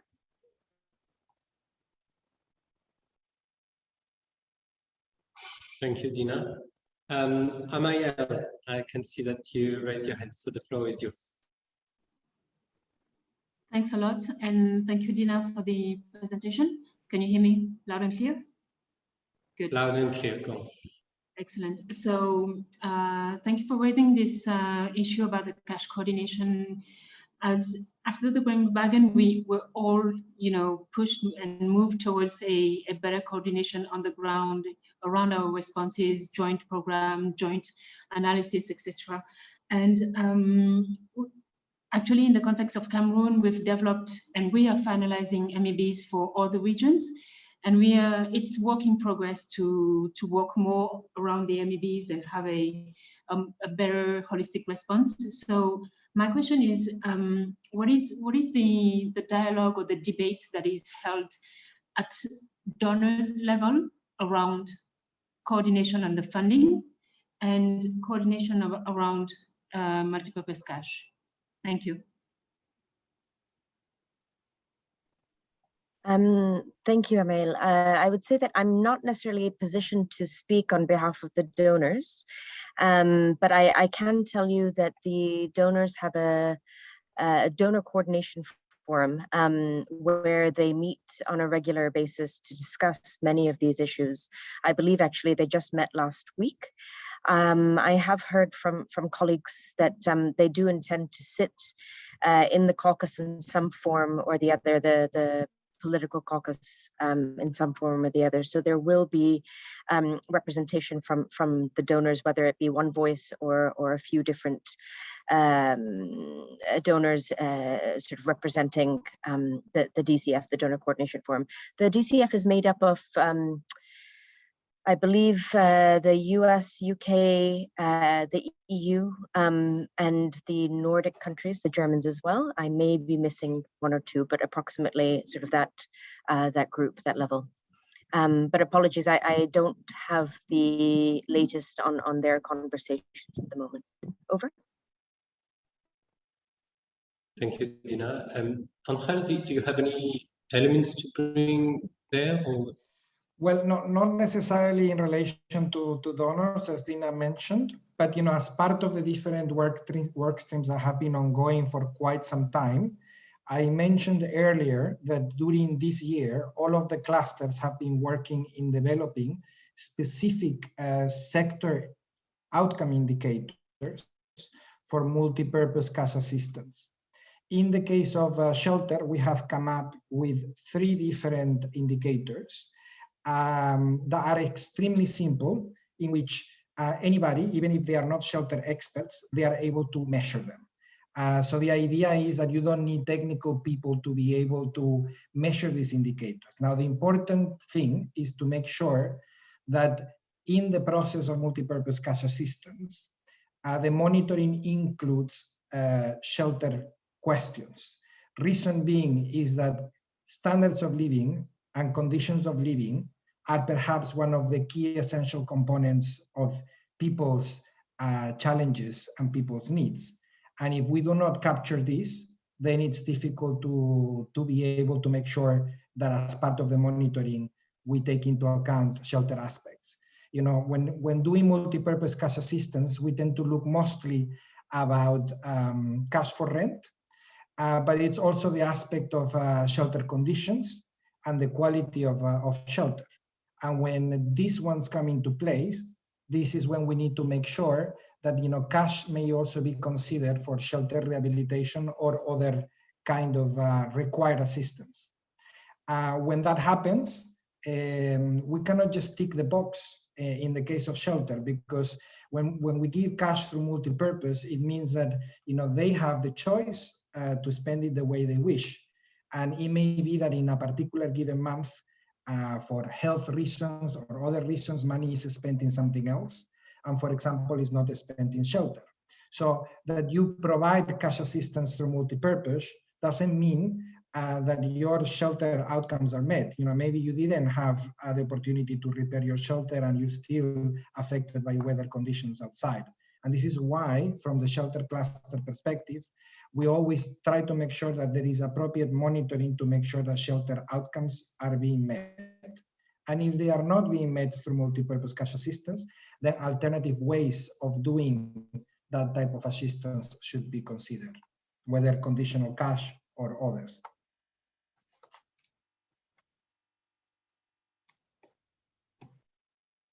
Thank you, Andre. I can see Léger, you've raised your hand. Shall I pass on the floor to Hi you? everyone. Yes, I have a question. So my question is for Paul. So Paul mentioned that in DRC they have a platform for experience sharing. So I was wondering if you could elaborate a bit more on like which kind of platform they are using, and yeah, just we would like to know more about it. Thank you.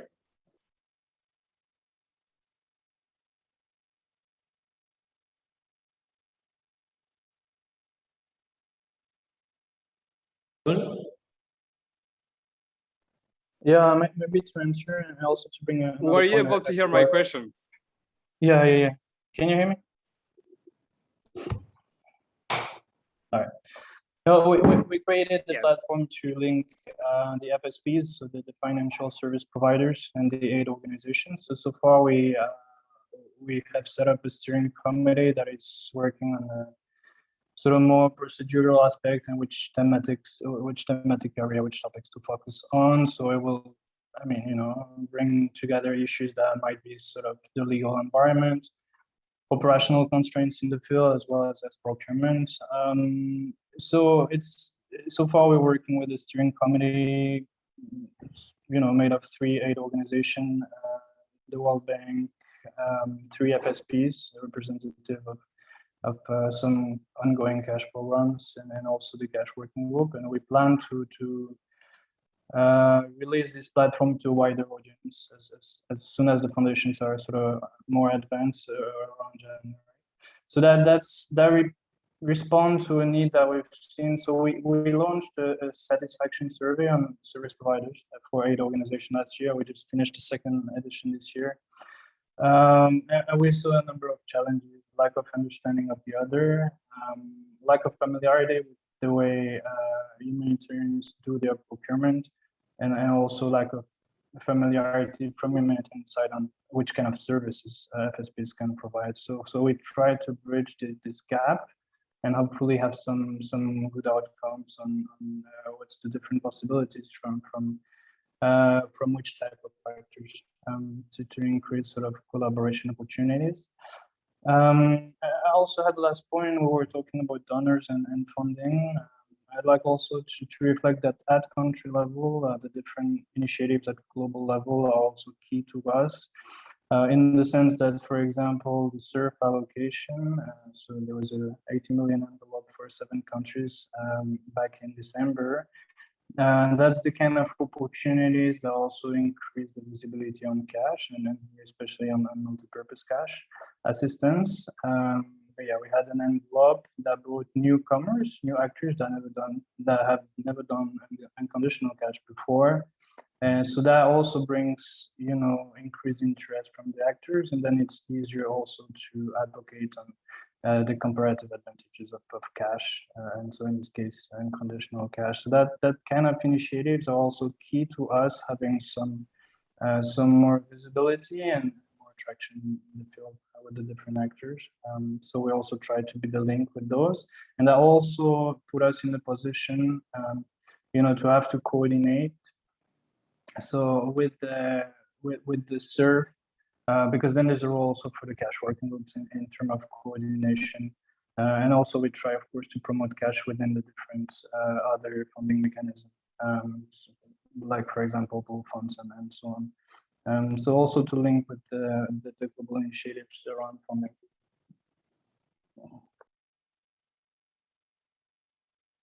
Thank you, Paul.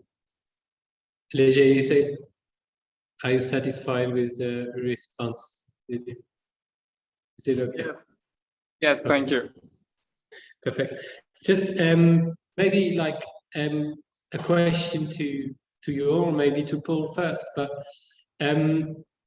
from like the National Cash Working Group coordination level, what support would be helpful from colleagues at the global level? What would you be expecting? What type of expectation do you have towards that global level at national level in your daily job as coordinators, if any? Sorry, Cedric, can you repeat that again? I was wondering what support would be helpful from the global level, at country level, or at national level. What type of support are they expecting from whether a global technical cluster, whether like what type of guidance would they expect from more the global conversation and global colleagues working at global level? I hope this is clear. Is that? Thanks. I mean, from my side, and maybe opening to other colleagues, but I think we appreciate the constant updates on the different developments at global level to keep us up to date with what's happening. Sorry. And the different sharing of tools also, and the different guidelines that have been developed at that global level. I would say also that at strategic level, we appreciate also the updates on especially at planning level, how to include cash in the HRP. So it's something that we also keep an eye on, and more generally other work streams like social protection and so on. So we try not to lose an eye on what's happening, and also so this different initiatives. The UNCCS also, I think, reinforced the link with the global level. We had, for example, here different workshops to go through the challenges and progress in the UNCCS implementation. So that was also a little bit key in terms of bringing together agencies at country level with the agencies at global level. And I think it reinforced also the coordination. So that was a good moment as well. But yeah, opening the floor to more colleagues.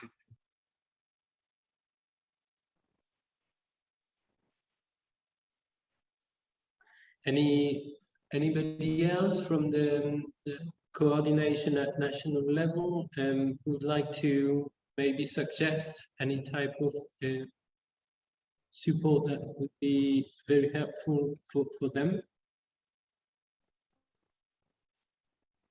Some people are asking it. Okay.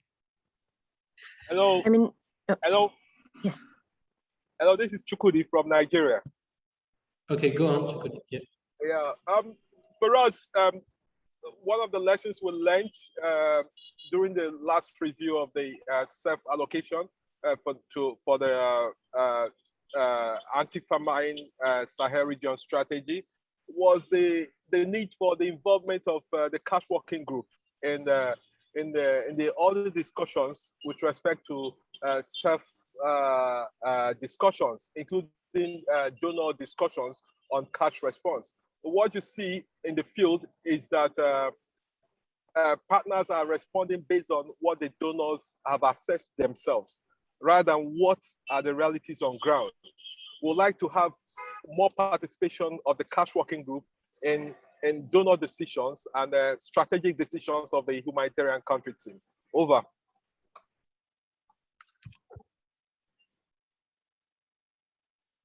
Thank you so much.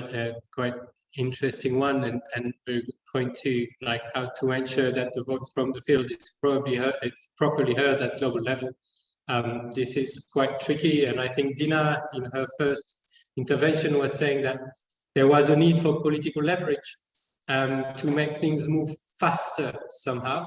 And the risk doing this is also maybe to kind of not have direct feedbacks from the field too, so ensuring that I guess the role of the technical working group that could be supporting that political level would be there to maintain political discussion close to field realities and so on. Aliou, your hand is up.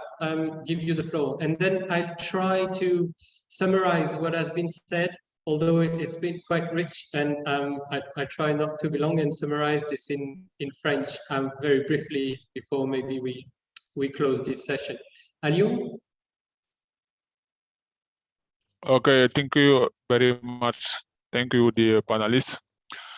I have a question that is related to the situation of countries which are in the earliest stage of the to set a cash working group. So what I would like to know is what should be the key challenges we should face and we should be aware, and how would we manage them if they happen. Over.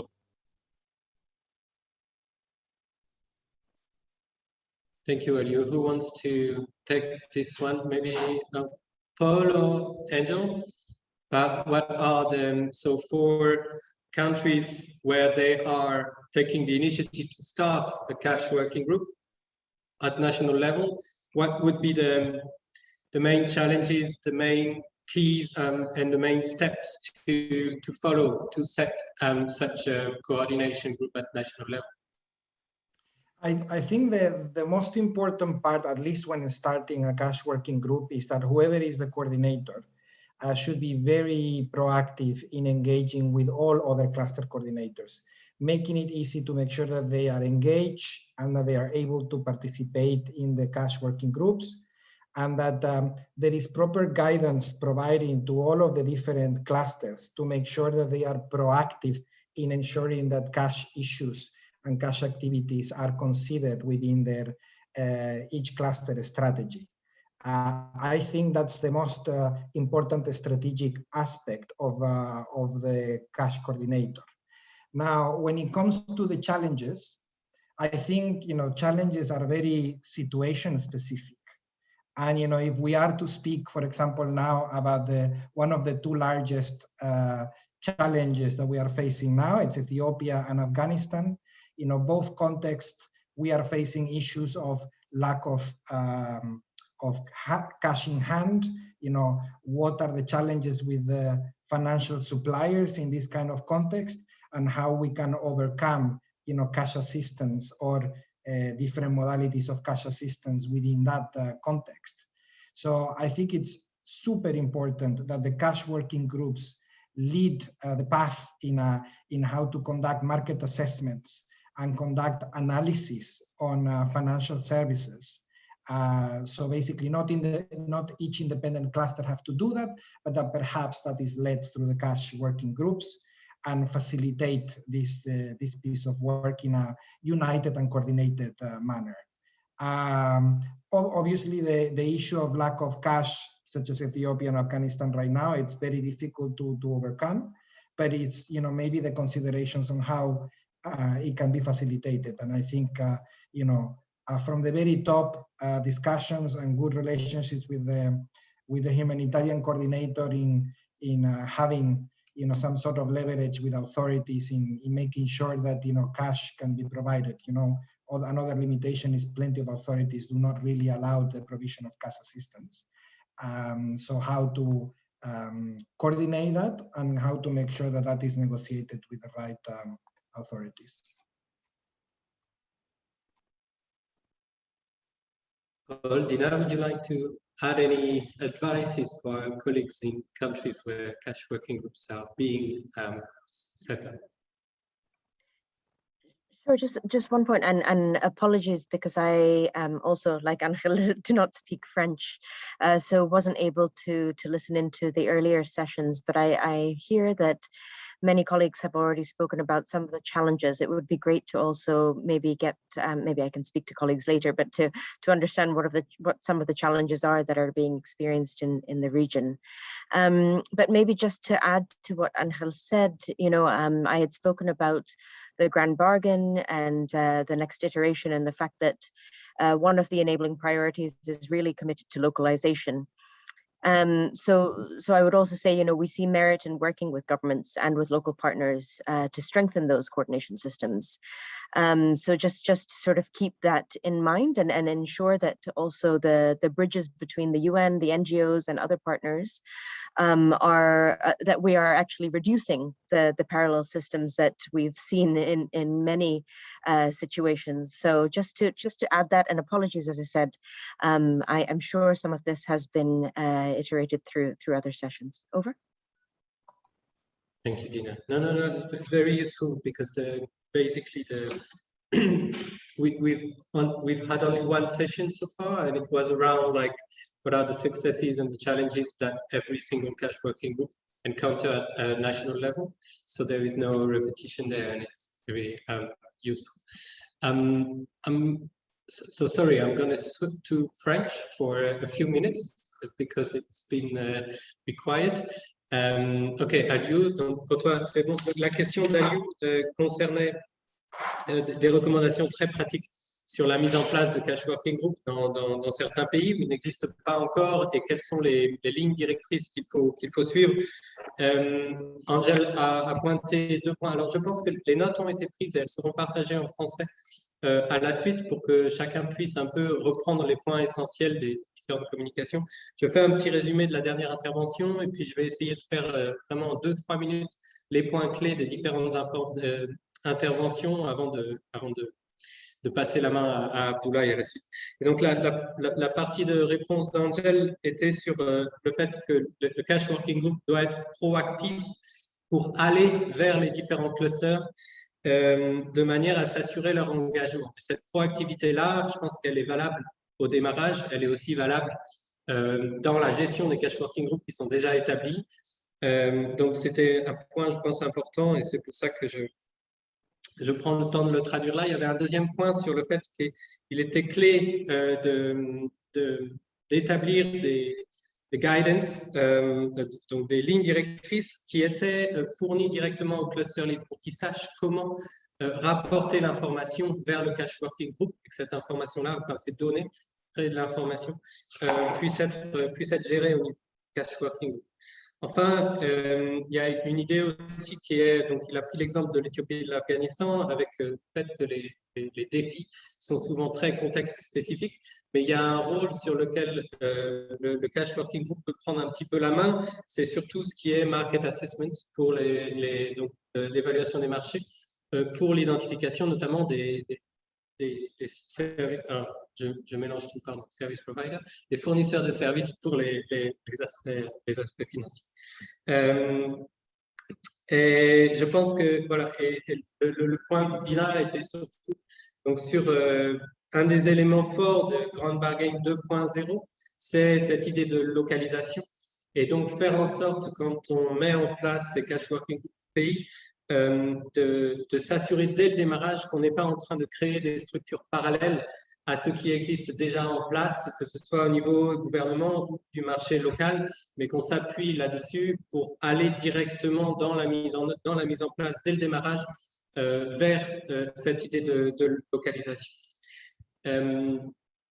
Abdoulaye, est-ce que j'ai encore 2-3 minutes pour essayer de conclure? just seeing how much time I have left to try to conclude.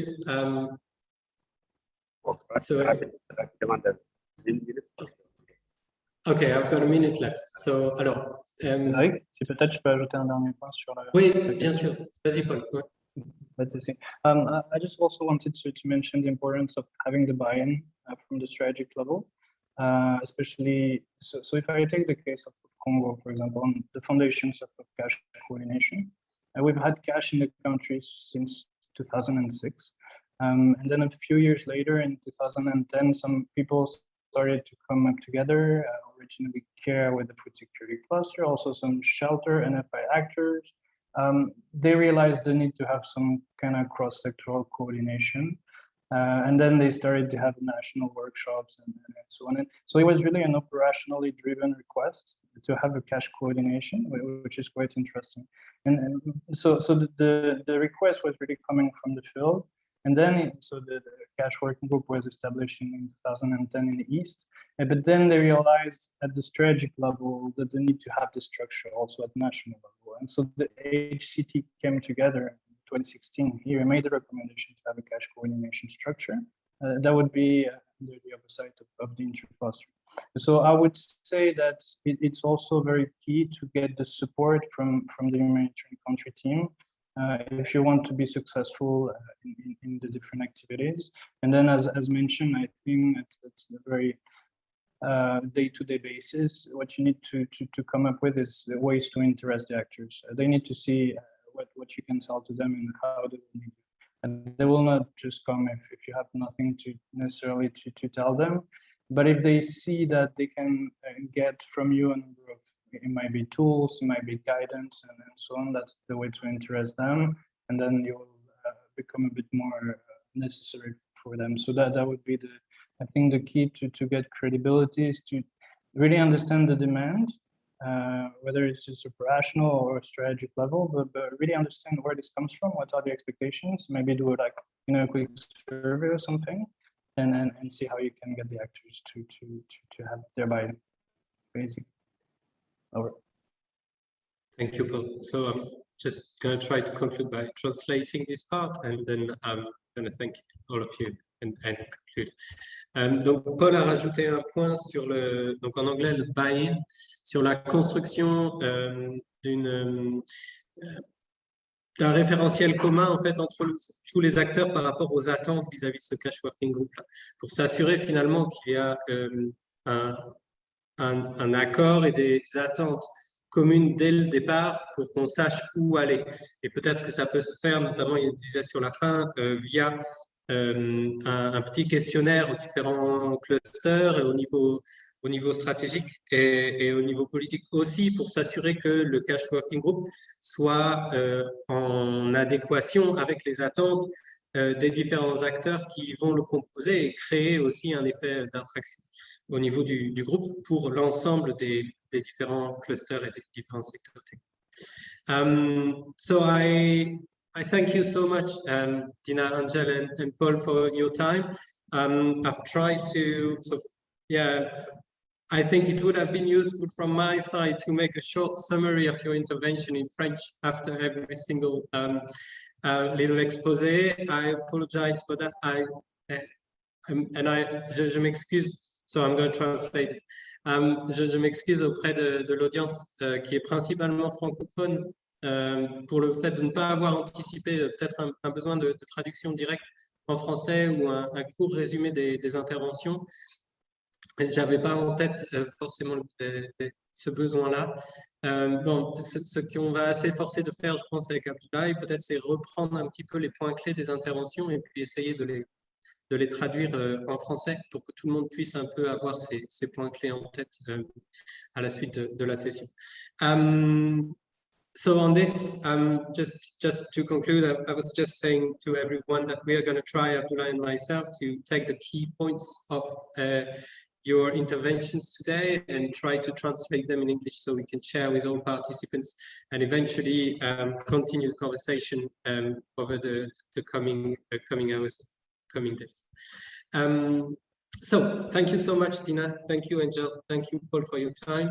Thank you everyone for your questions and participation, and look forward to talk to you and continue the discussion in the coming days and weeks.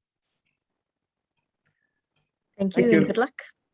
Thank you very much, Cedric, for the facilitation. Thank you for all the panelists and all the participants, especially for our French-speaking colleagues who are not perhaps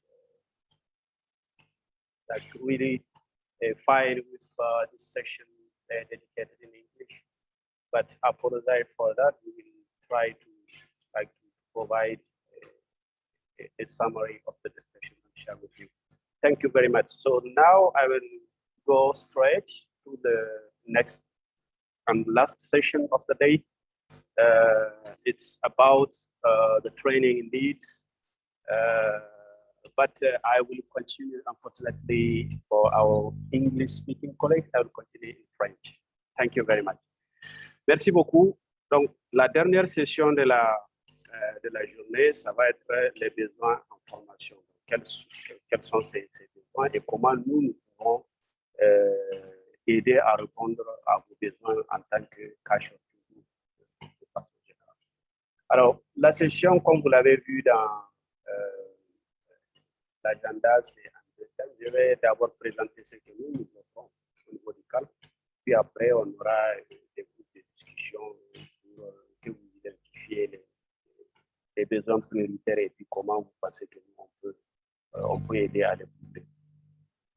Alors, pour commencer, je vais partager avec vous le parcours d'apprentissage proposé par le CALP. Bon, je rappelle ici que le CALP a lancé l'année passée sa nouvelle stratégie. Ce parcours d'apprentissage, il a été développé sur la base de l'ancien cadre global pour l'action. Donc, il ne reflète pas nécessairement la nouvelle stratégie, mais nous verrons plus tard avec l'équipe au niveau global d'apprentissage comment éventuellement le revoir et l'adapter aux besoins de la nouvelle stratégie. Alors donc, ce que je vais partager, c'est toujours en vigueur. Il consiste d'abord pour vous à identifier votre famille de fonctions et passer à une auto-évaluation pour voir à quel niveau vous pouvez en termes individuels, en termes de transfert monétaire. Et une fois que vous avez passé cette étape d'identification de votre fonction, donc je rappelle ici les trois grands groupes de fonctions que nous avons en général dans toutes les organisations. C'est les directeurs ou les grands chefs. Ça, c'est le plus grand groupe. Nous avons aussi le groupe que nous appelons des programmes, tout ce qui est aspect programmatique, mise en œuvre, d'évaluation, plaidoyer, etc. Et nous avons un autre groupe qui vient, qu'on appelle des supports, donc là où on met tout ce qui est finance, logistique, etc. Et à travers ce parcours d'apprentissage, le CALP propose pour chacun de ces groupes de fonctions un module spécialement dédié à ce groupe, donc, que vous avez ici. À ce niveau.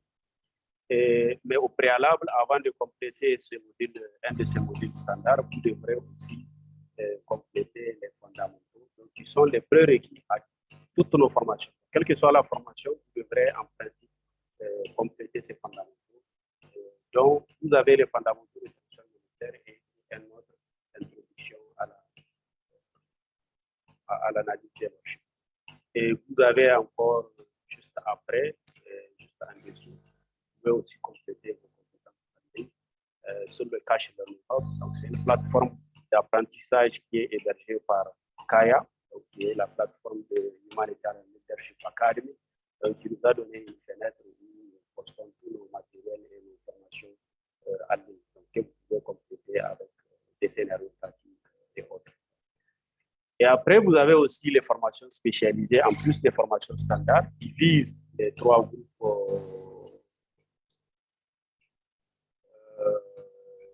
de fonctions.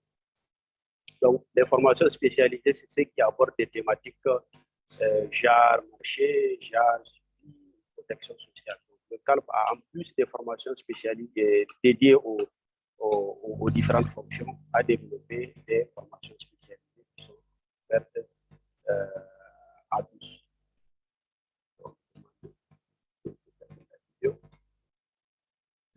ça va aller. Alors, une fois qu'on a, vous avez maintenant eu un aperçu du parcours d'apprentissage qui est proposé par le CALP. Donc, quelles sont les options que nous avons ici en Afrique de l'Ouest et du Centre? Nous avons la possibilité d'avoir des formations. Nous avons aussi des formations internes, des séminaires pratiques que vous pouvez compléter sur le cache de la plateforme d'apprentissage. Nous avons aussi très récemment lancé la formation à distance, donc, qui a été la transformation d'un des modules standards vise le personnel de programme qui a été transformé en formation à distance.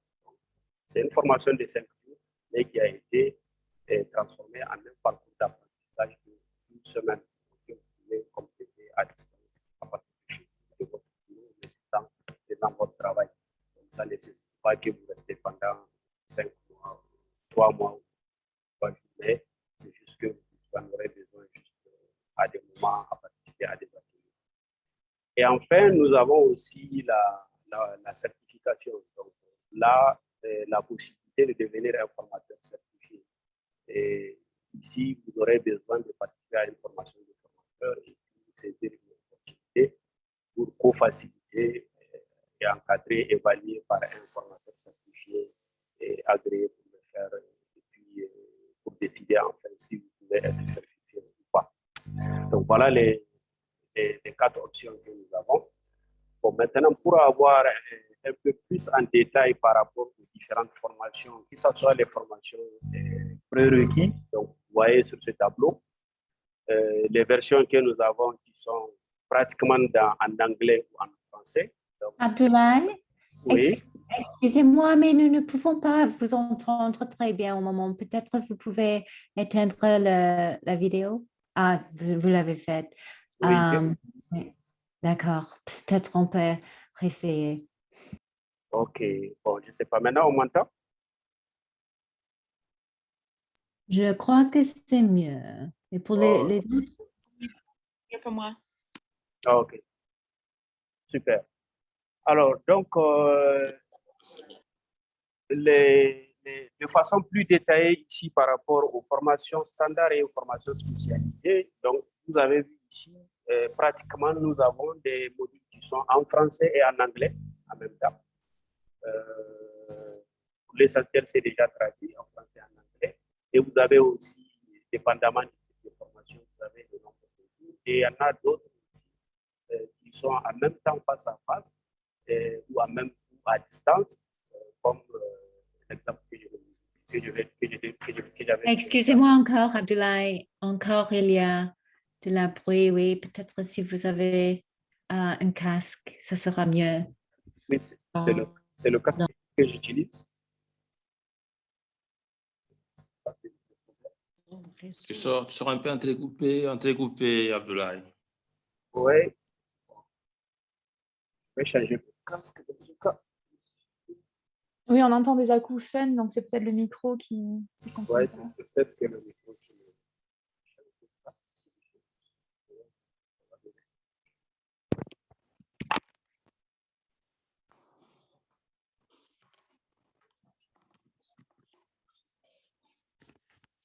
Allô? J'espère que vous m'entendez. Et c'est bon. Oui, c'est très Merci. bien maintenant. Ah, ok. Donc, ça veut dire que l'autre casque a des problèmes. Ok. Désolé, hein, merci beaucoup pour... ok. Bien. Alors, comme je le disais, comme vous voyez ici au niveau du tableau, donc vous avez ici les différentes options, que ce soit en termes de langue, que ce soit en formation face à face, y compris le nombre de jours, que ce soit aussi en e-learning et les possibilités aussi de formation de formateurs. Et là, pour les formations de formateurs, le plus, en général, ce qu'on fait, on commence par le module phare, donc le module qui vise le personnel programme. Donc, on fait la formation de formateurs en général pour ce module. Maintenant, pour les autres modules spécialisés, là, on a plus de flexibilité. Donc, ceux qui sont déjà certifiés, donc on ne va pas revenir sur les aspects de facilitation, mais plus sur les aspects de contenu et de structuration pour les formations spécialisées. Mais sinon, de façon générale, on fait les formations de formateurs pour les modules standards qui visent les 3 catégories de fonctions. Et nos modules sont ceux qui sont disponibles, donc comme vous le voyez, ils sont téléchargeables, donc gratuitement. Il suffit tout simplement d'aller sur le Cash Learning Hub et puis accepter les termes et conditions d'utilisation. Donc là aussi, c'est en fonction aussi des langues. Il y a d'autres, vous trouvez en français, en anglais, ou d'autres c'est seulement en anglais, d'autres il y a aussi espagnol. Donc c'est à vous de voir selon ce qui est disponible, ce que vous voulez télécharger. Par contre, il y a d'autres qui n'existent pas encore, notamment l'introduction à l'analyse des marchés.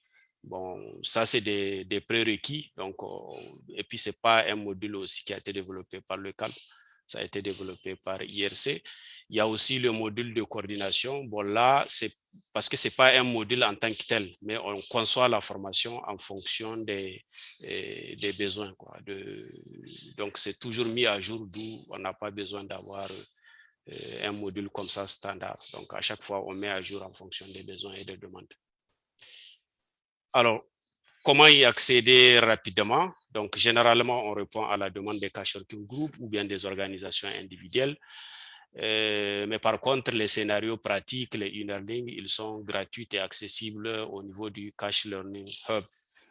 Maintenant, pour la formation à distance, si vous voulez accéder à l'ensemble du cours, donc vous devrez être enrôlé dans une cohorte. Et là, vous avez accès à tout. Autrement, vous pouvez toujours accéder sur le Cash Learning Hub à toutes les ressources de cette formation. Donc là, vous n'aurez pas le tout, c'est-à-dire vous n'aurez pas, par exemple, l'atelier qu'on fait. Il y a 6 ateliers, donc vous n'aurez pas accès si vous n'êtes pas partie d'une cohorte. Et enfin, la certification, bon, comme je l'avais dit, formation de formateurs et puis co-facilitation. Et nos formations, il n'y a pas de frais d'inscription. Donc, et vous constatez qu'il y a des offres qui sont un peu plus flexibles maintenant. Donc, on a la possibilité des formations en ligne, des formations à distance, des formations face à face, et on répond à la demande de pratiquement tous les acteurs. Bien, donc voilà ce que j'ai voulu partager avec vous. Avant de clôturer la session, peut-être que sur la base de la présentation que j'ai faite, vous vous renvoyez aussi en groupe pour discuter cette fois-ci de vos besoins prioritaires, c'est-à-dire en termes de formation, etc. Et comment vous pensez que le CALP pourra mieux répondre à ces besoins. Bon, on peut garder la même approche de vous partager selon les 3 dimensions, mais vu le temps qui nous reste et c'est pas évident que tout le monde sera automatiquement renvoyé là-bas, je propose qu'on se partage de façon aléatoire, si ça ne vous gêne pas. C'est bon? Bien. Alors... Oui, c'est bon, de façon aléatoire, c'est bon. OK.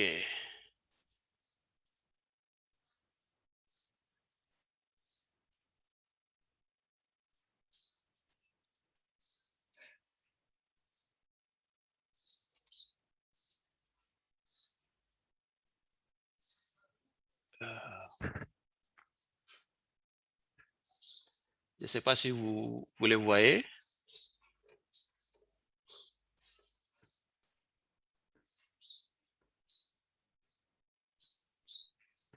Non. Oh, c'est un peu... OK. Bien, je reprends, mais il y a d'autres qui sont déjà dans le groupe. Oui, je pense que c'est ça, ils sont déjà dans les groupes. Oui, il y a d'autres qui sont déjà dedans. Bon, non affectés. Peut-être ceux qui ne le voient pas, ils peuvent... Voilà, ceux qui ne voient pas, signaler. Ils peuvent...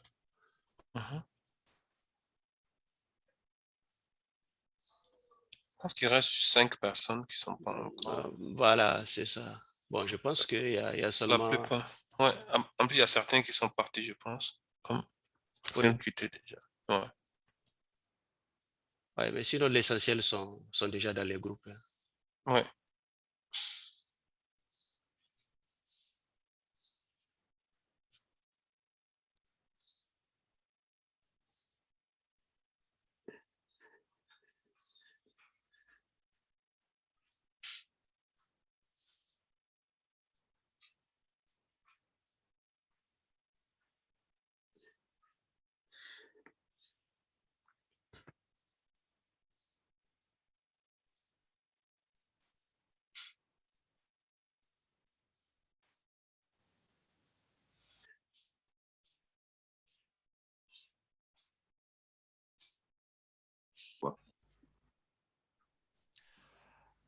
Bien. Alors, rapidement, quel groupe va partager rapidement en 2 minutes ses conclusions? Et bon, notez aussi que c'est juste pour, je dirais, jeter les bases de ces échanges. Vous pouvez aussi individuellement nous contacter pour détailler plus les besoins par cas chacun groupe si vous voulez. Donc, même si ce n'est pas au complet, ce n'est pas grave, on est là pour ça. Merci. Alors, qui va commencer?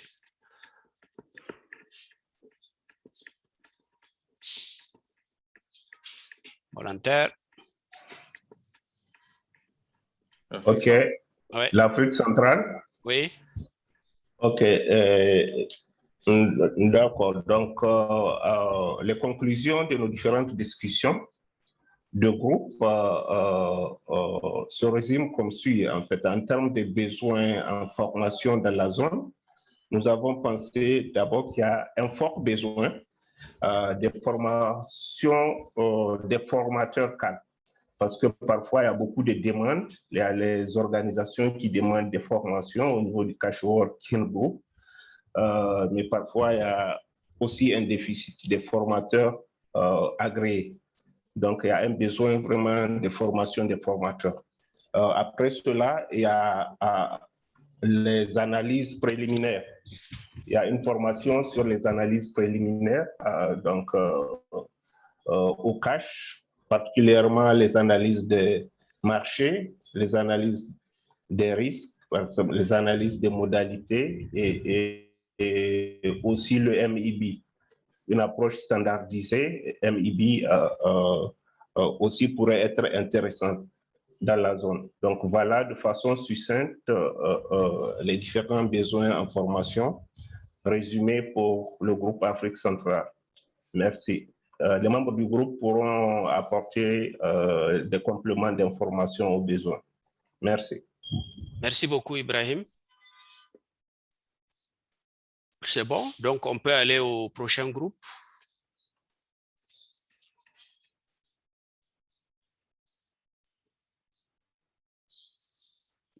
On peut peut-être, oui, pour le Sahel.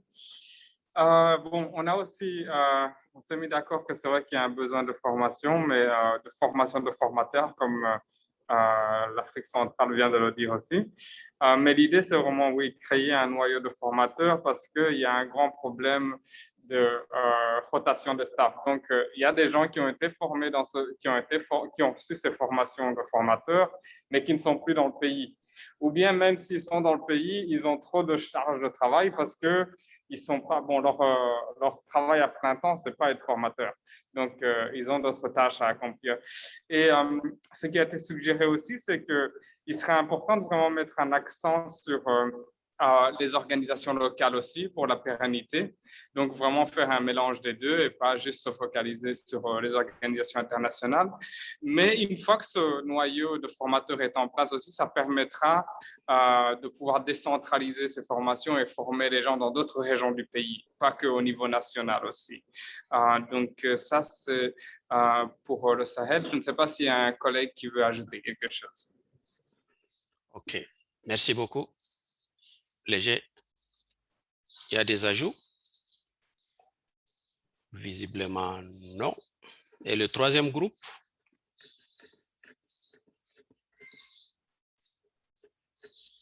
Qui présente pour le troisième groupe?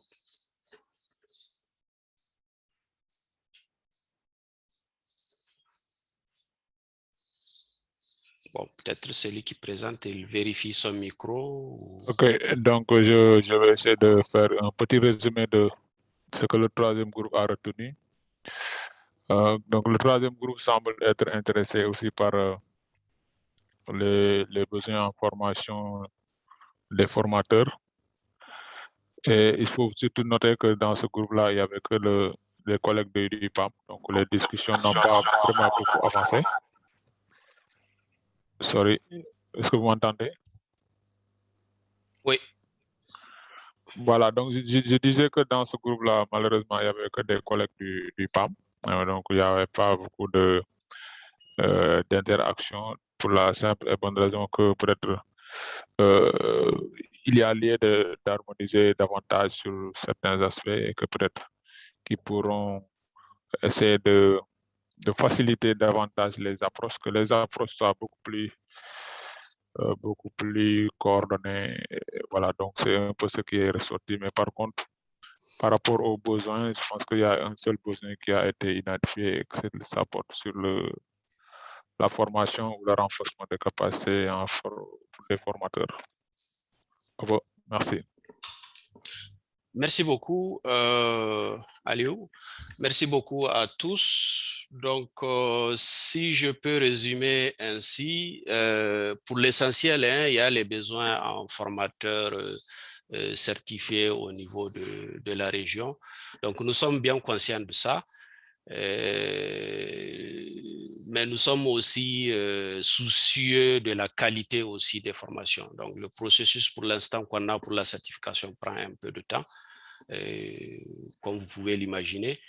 Et de l'autre côté aussi, nous sommes conscients qu'il n'y a pas assez de formateurs certifiés francophones. Donc, cette fois-ci, on fait focus aussi sur cette catégorie de formateurs. Donc, mais ce n'est toujours pas suffisant, on sait. Donc, on va continuer encore à travailler là-dessus. Bon, maintenant, concernant les formations spécialisées comme MIB, les questions des risques, etc. Bon, il n'y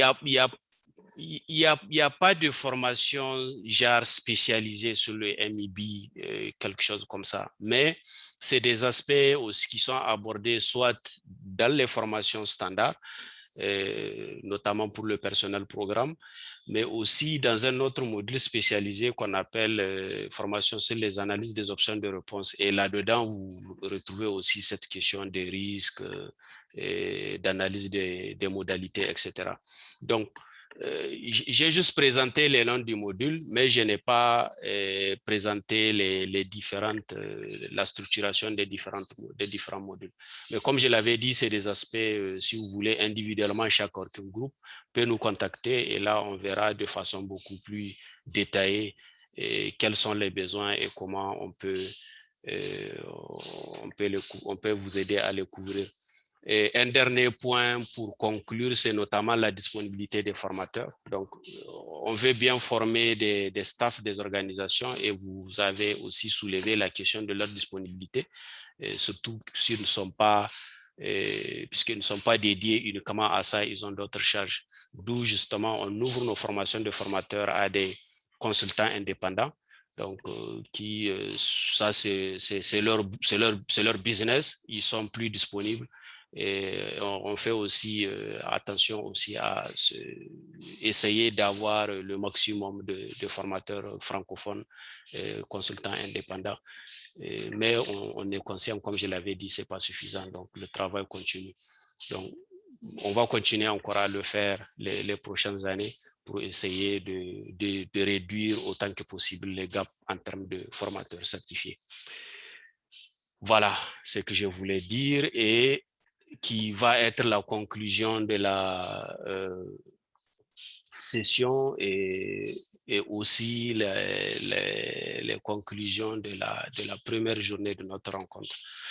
Donc, je tiens vraiment à vous remercier tous pour votre disponibilité. 3 heures de temps, c'est un peu marathon, mais quand même, ça exprime tout votre intérêt à cette rencontre. Merci beaucoup pour ça. Merci beaucoup encore aux collègues du PAM qui ont aussi aidé dans l'organisation de cette rencontre. Donc, on se dit à demain, donc même heure, et même durée. On se donnera aussi les 3 heures comme aujourd'hui. À bientôt. Merci Abdou. Bye. Merci beaucoup. Merci. Merci beaucoup. Bonne soirée. Merci. À demain. À demain. Merci beaucoup. Ciao. OK, bye.